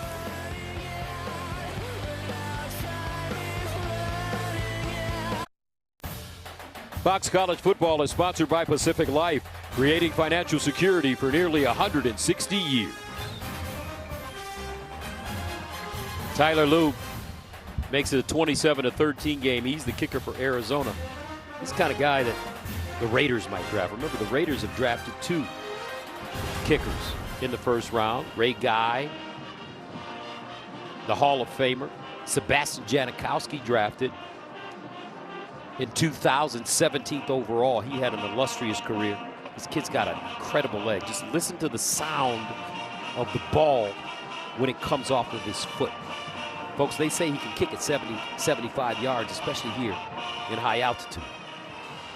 Still trying to figure out how to control it because it is definitely a weapon. But listen to the sound of this, if you can. Boom. And he drives this out of the end zone. 27-13, BYU with the football when we come back.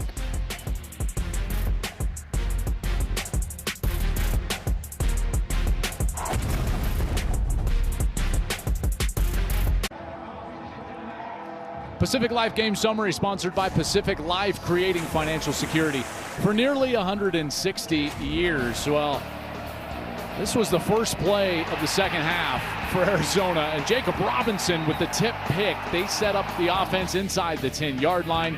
And Retzlaff would pay it off. Chase Roberts with a touchdown. Right after that, BYU led it 21-7 at that point. They would tack on another, and it's 27-13. First down and 10 of the 25. Play action. Retzlaff near side, caught. Nicely done. Lassiter with the move after the catch. Still on the move, and he'll go down at the Arizona 35. 40-yard gain. Yeah, nice route here from Lassiter. And I'm telling you, when BYU can sit in the play action game, that's when they're at their best. When you look at what Retzlaff has done during the course of the year, Gus, he's got 8 touchdowns, only 1 interception at 12 yards per attempt when it's in play action. You see him right there. He's shooting the bow down the field. The arrow, I should say, down the field. And off of play action, he's one of the best in the country. I tell you, this Darius Lassiter is nice.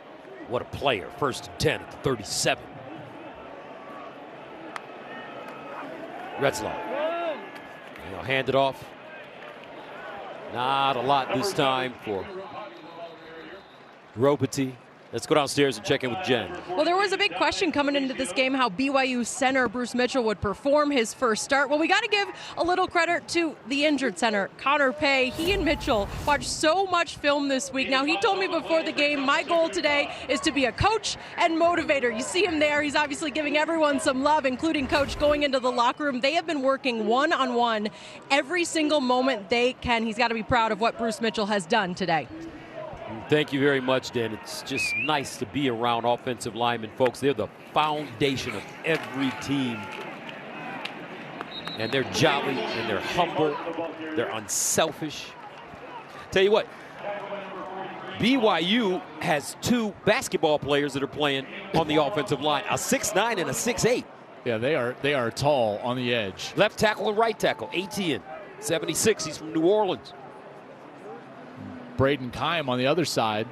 And we talked to Etienne. He's 6'8". We walked in, we're like, geez, you're huge. And he goes like, yeah, Keim's got me by an inch. He's 6'9". It's like, wow. Wow. They've performed well, haven't they? No doubt about it. 3rd down and 1 at the 28. And they'll pick up the first down. A little bit more. What a run to the outside. L.J. Martin carrying the bread. 16-yard gain. Great movement up front by that offensive line. A big hole for L.J. Martin, and he's able to step away from the tackle of Genesis Smith, and then a nice spin and gains more yards again. He comes back into the lineup, L.J. Martin. He's their best back, and they felt like they would run the football better today than they have previously this season. Looks like a face mask maybe at the end of this play. There it is right there. That's the call. And now you look up, you know, and it hasn't looked spectacular, has it, Gus? But you look up at the stat sheet right now. 6 a carry for BYU. 21 rushes, 129 yards, 6.1 per carry. You know what that is when it doesn't look flashy? It's the offensive line. Making and creating holes, winning the line of scrimmage. You got to credit Bruce Mitchell in his first start and all those guys up front for what they've done in front of Retzlaff as well as L.J. Martin. First down and goal at the 6-yard line.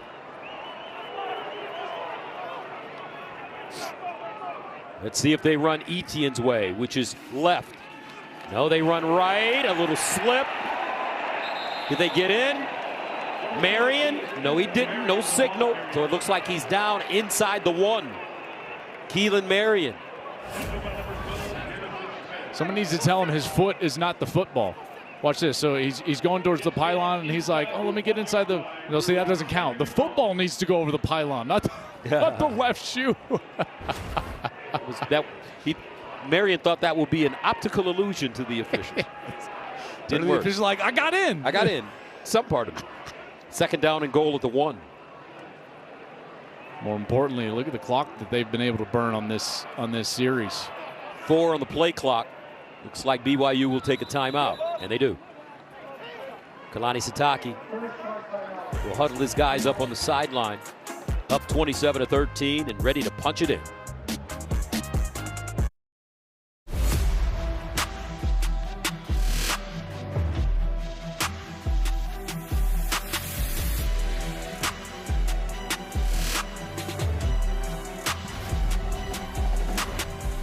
Welcome back 27-13, 5:43 to play in the fourth. BYU trying to make it to 6-0, ranked 14th in the nation right now.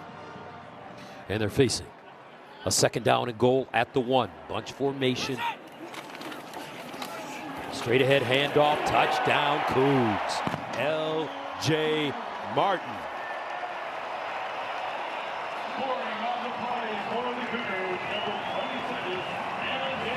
(33-13). Boy, that offensive line doing work up front. Watch them block down, down, down. Then you get the pull and the pull from the H-back and the extra offensive lineman in, and it just opens up perfectly. Kick out. L.J. Martin just sniffs out that goal line, and it's a touchdown for BYU. Largest lead of the game right now for BYU. How about Caleb Etienne? Number 76, that left tackle, all 6'8" of them. A nice block to open up the hole. BYU taking a 34-13 lead. Etienne, he's from New Orleans, folks. We talked to him yesterday, and he said, I got to make it to the NFL. And I said, why, young man? He said, because I got to get my mom and my sisters and brothers out of the bottom. I got to provide a better life for them. My mother did everything for us, raised us by herself. He started at Oklahoma State, transferred here to BYU. He's one of their leaders. And he said, if I don't make it to the NFL, I got to get into security. I think I could do really well there. I think you could too, bro. You're 6'8", and you're pretty strong looking. Is it pretty? I don't think, right. Oh, my goodness. He did say, though, he's got a younger brother who's 10 years old who's playing football now. And he says, yeah, my little brother tries to give me tips. That's right. As well he should. Like, that's great, man. Because I got a feeling that little brother going to be a big brother one day. I mean, a big, big brother. Just like his big brother. Farron sends it away. And out of the end zone. Let's go downstairs and check in with Jen. We've discussed the culture for BYU throughout the day, Gus, and I had a chance to go to practice on Thursday, talk to so many of these players. They all shared one example of why this team has come so close. They actually went on a camping trip, Provo Canyon. Now, Coach Sataki loved it because there were no cell phone service. Everyone just needed to come together and share their stories. Chase Roberts told me it was a moment for us to share our struggle, our sacrifice, why we are doing this for each other. There's so much love and respect on this program, and really, it's on display. They're doing something special this year, Gus. You know what I don't like about Jenny, Joel? Wait, what? You know what I don't like about her? You better watch out. She outworks us all the time. She's in here on Wednesday. If you were going to say something actually negative, you might have seen some hands. Oh, my goodness. Don't hurt me, Hammer. I tell you, though, yeah, Jenny's fantastic. She's always so prepared. Best in the business. But no doubt. Back-to-back weeks, we've been in the mountains. So what we need to do is start coming in a day early and going on our retreat, our camping trip. Dude, Happy Valley last week, Provo this week. Come on. I'll tell you what. I'll just start with the vulnerability right here in front of America. I'm from Denver, Colorado. Never been camping. Oh, so I am not your guy. There. Oh, my goodness. I'm sorry. I don't know what to tell you. My dad was Marine. He said, I will never sleep outside again in my life. And I said, deal. And that's the way it was. Wow. Everyone in Colorado would be like, oh, hey, let's go hiking. And I was like, do you mean like a walk on dirt? Here's a handoff. Nice run. Resino, Jenny. So, Gus, are you telling me that you would be good as a camper? You'd be okay out there? Yeah, wait. No, I don't like bugs. I'm sorry. I don't want to fish. I'm not the only one. I don't like the bus. mosquitoes. I don't like creepy, crawly things. I'd like to go camping at the Four Seasons. Oh, that'd be good for me. Jenny, you're the toughest person on the crew. No doubt about it. No doubt. But women always are tougher. First down and 10 at the 45. Does camping come with room service, Jen? I don't know. Fafita delivers, almost intercepted. Well done play. Isaiah Glasgow steps in the passing lane and knocks that one down. He's been all over the field. That front seven has been all over the field. Man, almost had himself a pick right there. Glasgow is a guy that I think he's got a bright future. He's 6'5", Gus. About 230 pounds. And when I watch tape, he kind of pops off the tape because of that length and the speed, and that was a great example right there. 2nd and long. Fafita in trouble! And he is knocked down, incomplete, lot of pressure. Ice Moa in the backfield. Man, this front seven is relentless. I'll tell you what helps them is that they're so deep. They've got a veteran core of guys, but they'll rotate 5, 6, 7, 8 guys up front. You see Ice Moa, he comes in, redshirt sophomore from North Ogden, just north of Salt Lake City. And he comes in and he's fresh and runs down Fafita. 3rd down and 10 of the 45. Fafita over the middle. Wide open receiver. Patterson. And he'll gain 18. Glasgow drops him. Arizona's still fighting. Noah Fafita has just been under a tremendous amount of pressure. Now, obviously, we've seen some of the mistakes, but he's been hurried 20 times. He's been hit 10 times today. This front seven for BYU, just constant pressure. Sideline throw and incomplete. The schedule gets easier for Arizona at the end of the year. Houston, TCU, Arizona State, their last 3 games. Interference. Number 2, defense. 15-yard penalty. Automatic 1st down. That's Collins. I mean, think of what Arizona has had to do here early in this season. They had to go to Kansas State. They lost. They had to go to Utah. They won that game. Now they've had to come to BYU. They had to play Texas Tech. They've got Colorado next. So that first half of the season has been quite a test for the Wildcats. Colorado at home? Colorado will be in Tucson. 1st and 10 of the 26. Fafita in trouble. Gets it away. Not a big gain as Taggart makes the tackle on Resina. And a face mask coming up. Flag on the play.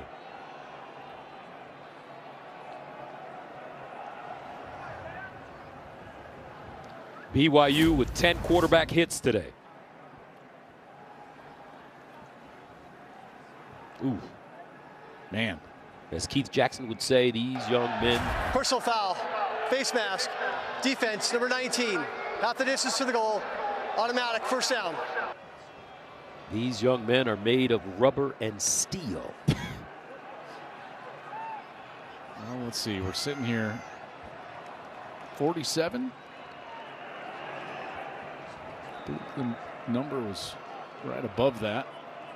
34-13 Arizona behind BYU here inside of almost 3.5 minutes, Gus. From the 12, 1st down.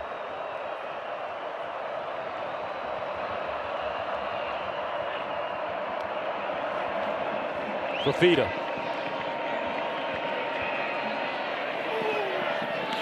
Incomplete.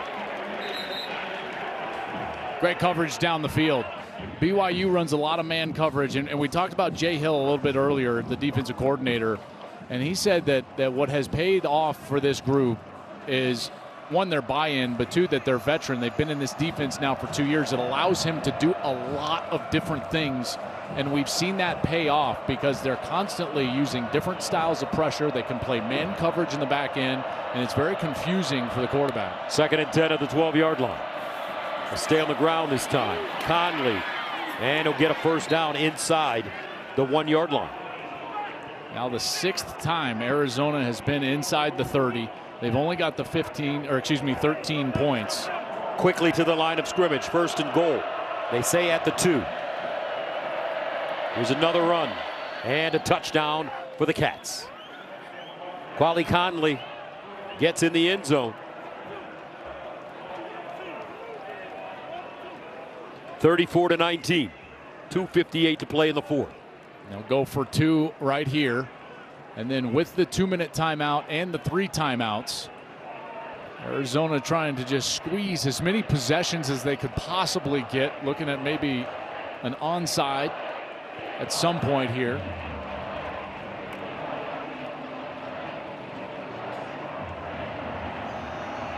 So they go for it. Looking for two. Fafita sets.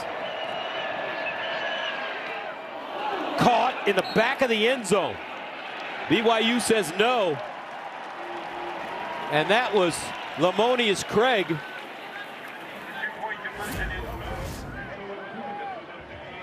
Fafita held it, finally outside of the pocket.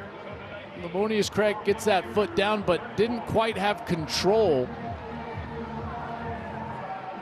through the process of contacting the ground, and it's incomplete. He did not.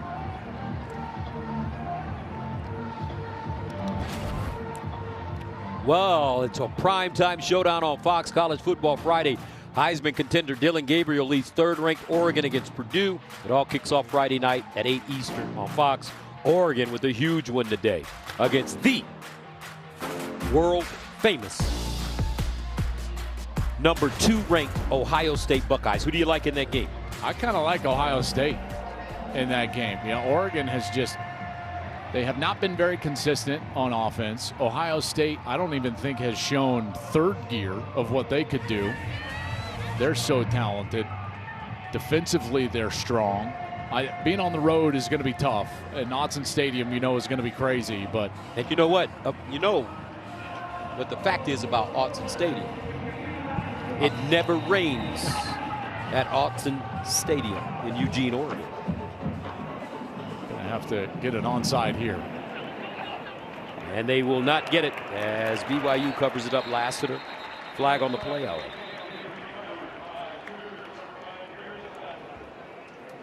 Under 3 minutes to go in the fourth. So for BYU, let's take a look at what's ahead for them. Offside. Kicking team number 4. 5-yard penalty. Will be out at the end of the play. First down. Beginning of the year, BYU predicted to finish 13th in a 16-team league in the Big 12. So they're going to start this season 6-0 as you take a look at their schedule. I'm telling you, man, this is real now. Now it starts to get real. You're 6-0. Oklahoma State is reeling. Central Florida, same. Then you can get an off week if you're Kalani before the huge showdown here against the rival Utah Utes.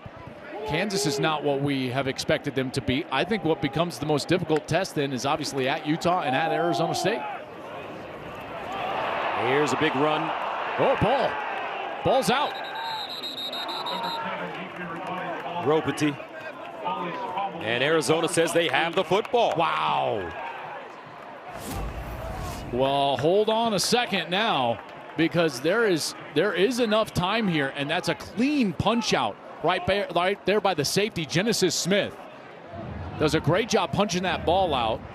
Rapati puts it on the ground. Arizona recovers, and you know the yardage is not the same, but boy, might as well have recovered the onside kick, and now the offense right back down onto the field.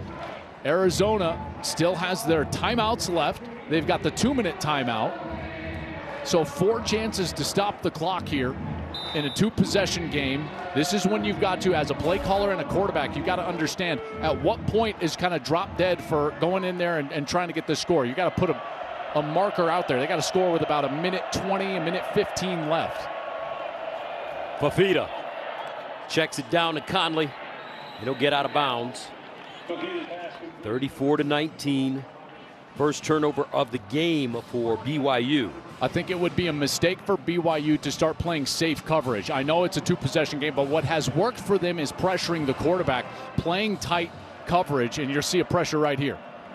Fafita got out of trouble and just threw this one at the feet of the intended target.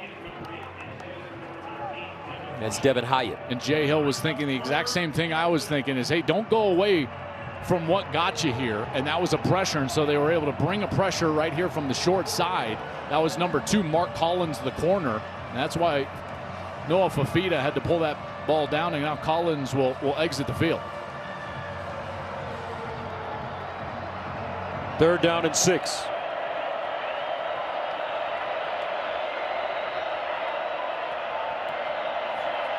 Fafita.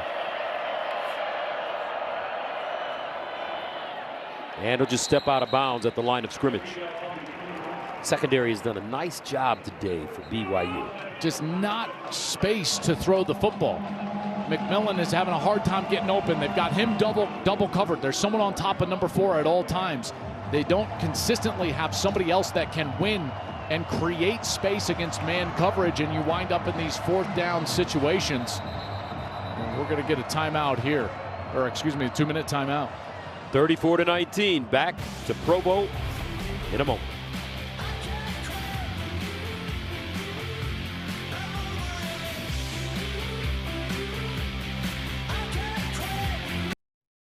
Fox College Football is sponsored by Burger King.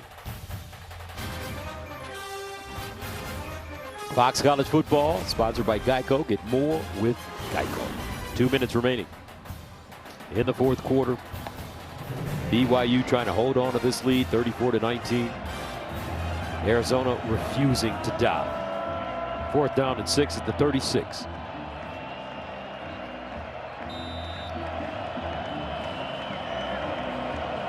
Noah Fafita. Get a blitz here, Gus. Here we go. Here's the blitz. Here they come. Fafita in trouble. Makes the first man miss. On 4th down, incomplete. And Arizona will turn it over on downs. And BYU will improve to 6-0. I think this is a mistake by the offense. I told you that the blitz was coming. You could see by the alignment that the blitz was coming here, and yet the offensive line slides that way. You got to direct the line. It's 4th down. You got to direct the line over to that side where the blitz is going to come so that you can protect yourself and get the ball down the field to get the line to gain. A mistake there from Arizona at a critical juncture, and now BYU back on the field offensively. First 6-0 start for BYU since 2020 when they started 9-0. A minute and 53 remaining. And the handoff. Martin, who's had a wonderful game coming back from that ankle injury. Time permitting, don't forget to join Mike Hill and the guys for College Football Extra, sponsored by Defender. So Zona still has their 3 timeouts, so they will get the ball back. It's just the fact that they're just not going to have much time at all. And obviously any points or a first down for BYU, and that would salt it away. A lot of good stuff going on here at BYU athletically. This football team starting 6-0. They're really excited about their basketball team. Kevin Young comes over from the Phoenix Suns, where he's the associate head coach. He's now the head coach of the basketball team. Ryan Smith, the owner of the Jazz, and Danny Ainge, the boss of the Jazz, made sure they got a good man, and he brought in a kid by the name of Yegor Denham, 6'9" wing guy. Comes out of that Real Madrid, Luka Doncic world. And they say he is a heck of a player. It's going to set things on fire here at BYU at the Marriott Center. There's a handoff. Not a lot of room for Martin. Arizona will burn another timeout. So let's look at the AP top 10. Texas, Ohio State, Oregon. They'll face each other. Penn State taking on USC. Yeah, they just got to win. Overtime, field goal in overtime, won it for Penn State, 33-30. Southern California, welcome to the Big Ten. Georgia, 10-point win over Mississippi State. Bama struggled mightily. South Carolina had a chance for a 2-point conversion to tie that game and unable to get it done. Clemson offensively, I'm telling you, man, they lost that early game to Georgia. Watch out for Clemson. How about Dabo Swinney? As he decided, no, we're not going to go into transfer portal. We're going to continue to stick with our guys and develop them. Dabo is unapologetically himself, is he not? It looks like he knows what he's doing. 5-1. And just like Kalani Sitake. How about Texas? How about Texas? And wait until next year when Arch Manning gets to run the show. I tell you what, looking at this Arch Manning partner, he looks like the ace of diamonds. He does look good. He's got his uncle's arm. and his granddaddy's legs. He won't have that offensive line in front of him, though. He'll find somebody. It's Texas. I'm sure they will. You're right. I'm sure there's some guys in waiting. Second charge timeout. BYU. 30 seconds. Retzloff has had a very solid game for BYU. Yeah, he has, and he's leading this BYU team. Let's face it, they've been a really pleasant surprise this year in college football, and there's been a number of them, by the way. To kind of take a look at some of the surprise teams around the sport. Matt Campbell's Iowa State team is 5-0. BYU 5-0. Boise State with Ashton Jeanty is tremendous at 4-1. How about Indiana? How about that? Kurt Signetti, what he's doing. We'll be there next week as Nebraska takes on Indiana. And what I think is so great for BYU is that their resume looks so good right now with the win over SMU, with the win over Kansas State. Those are the only 2 losses that those 2 teams have. So, Gus, even just, they can win the conference and go to the college football playoff. If you look at BYU's schedule moving forward, they could run the table. They could, and in that respect, they might not even have to win the conference championship in order to get into the college football playoff because they would have such a strong resume with some of those wins. Now, obviously, they would want Kansas State to continue to win and SMU to continue to win. They would have to take care of business themselves. But this team is a real team. They're veteran. They're rugged. And if they don't turn the ball over offensively, they're going to have a chance to win because that defense creates mistakes on the opposing offense. We've seen that today. We've seen that against Kansas State earlier this year in this building. They're going to be tough to beat, man. And especially with L.J. Martin back, 27. I know, he didn't go off today, Gus, but he's been good. And that with Rapati, even though Rapati had the fumble, Retzloff running the football, their ability to create some passing game off of the play action. I tell you, this guy at home, Retzloff, just doesn't make mistakes. Good luck beating BYU in this building. Retzloff, another home game, no interceptions. All of his interceptions have been on the road. I was just sitting down with him yesterday at their facility. Just a really pleasant young man, a confident young man. Told us about nutrition. We asked him, what supplement should we be taking? He said, you got to get on some creatine. I was like, ooh, that sounds good. Oh, beautiful. What execution there from the punt team. And that'll put Arizona deep in their own territory with 1:32 to go. So Vandehar just punts it to Cody Hagan, who catches it at the 1. How about that? Kalani Sitake, that might be the play he's most excited about after the game. That's how head coaches work. That's a great job right there.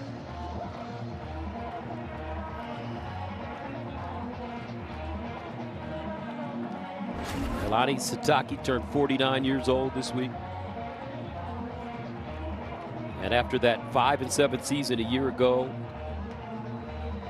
he returns this team with a vengeance. 6-0 if they're able to hold on for this final 132. And Arizona has it 1st down and 10 at their own 1-yard line.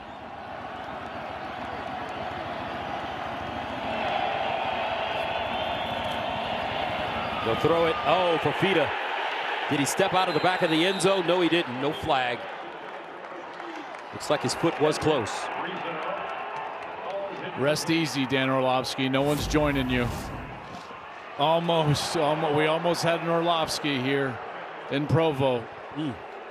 Fafita's got better spatial awareness. Dan's my former teammate. Love Dan. 34-19. 2nd down and 10.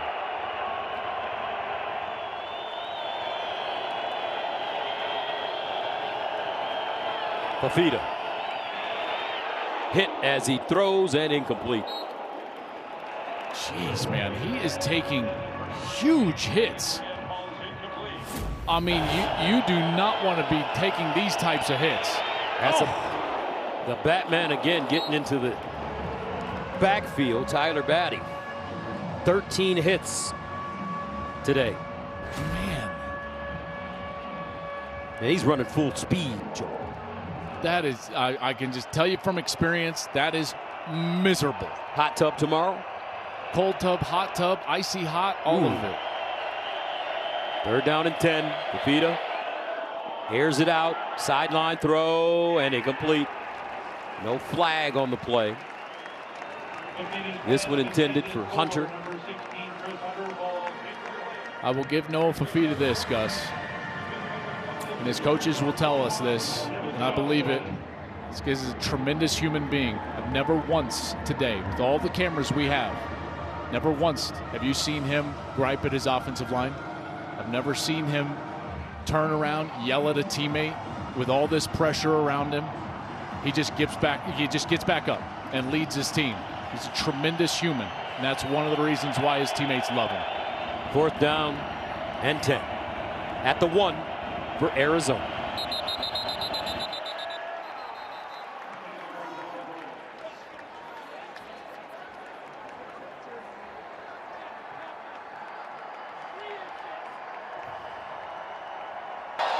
False start. Offense number 60. Out the distance to the goal. Still 4th down.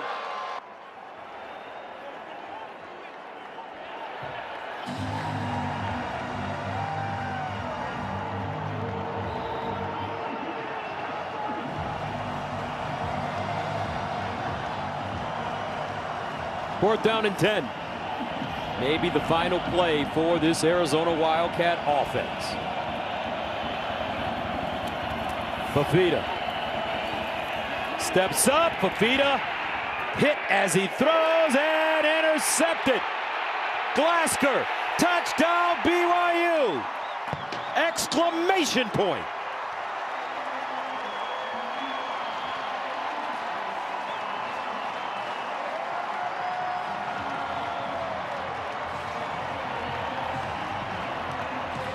Third interception of the game for BYU.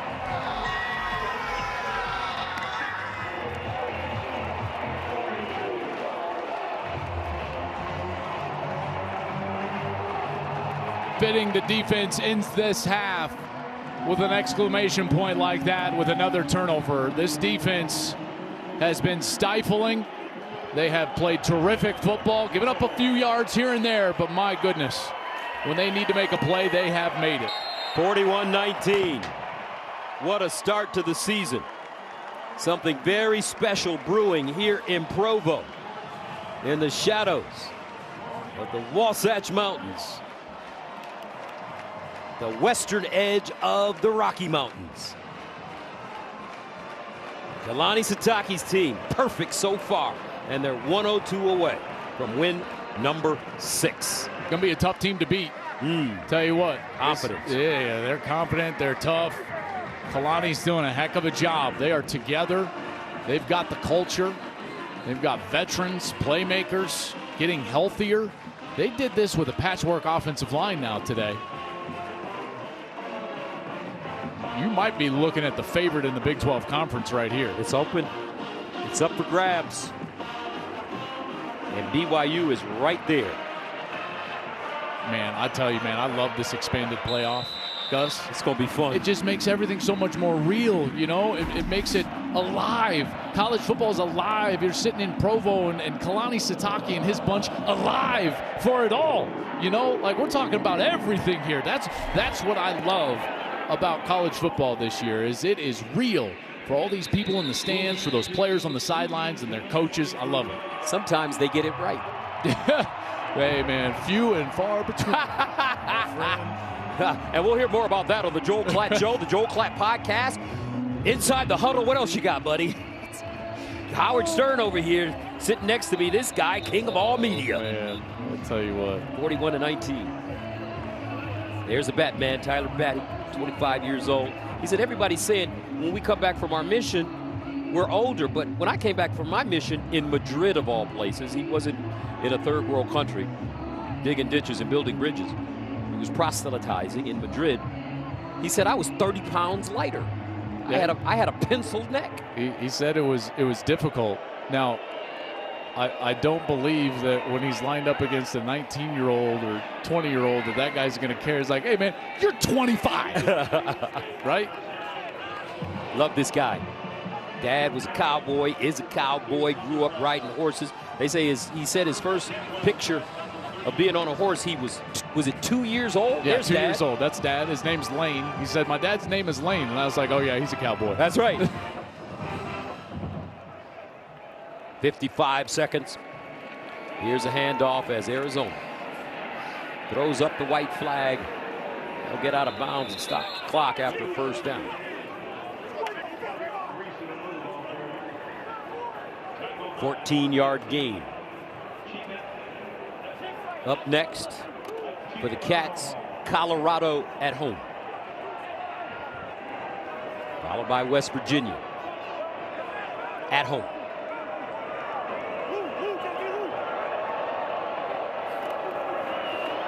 Another handoff straight ahead this time. That'll allow the clock to run out. The BYU Cougars take care of business. There's Arizona's schedule. Colorado, West Virginia at home. Then they'll travel to UCF. Coach Brennan's team fought hard. Just not enough bullets in the gun today. No. They don't have to snap it here if they don't want to. Which is probably smart to just not snap it, go shake hands. BYU 6-0. And you're absolutely right. That'll do it. 41-19 the final. BYU improves to 6-0. Their first 6-0 start since 2020 when they started the season 9-0.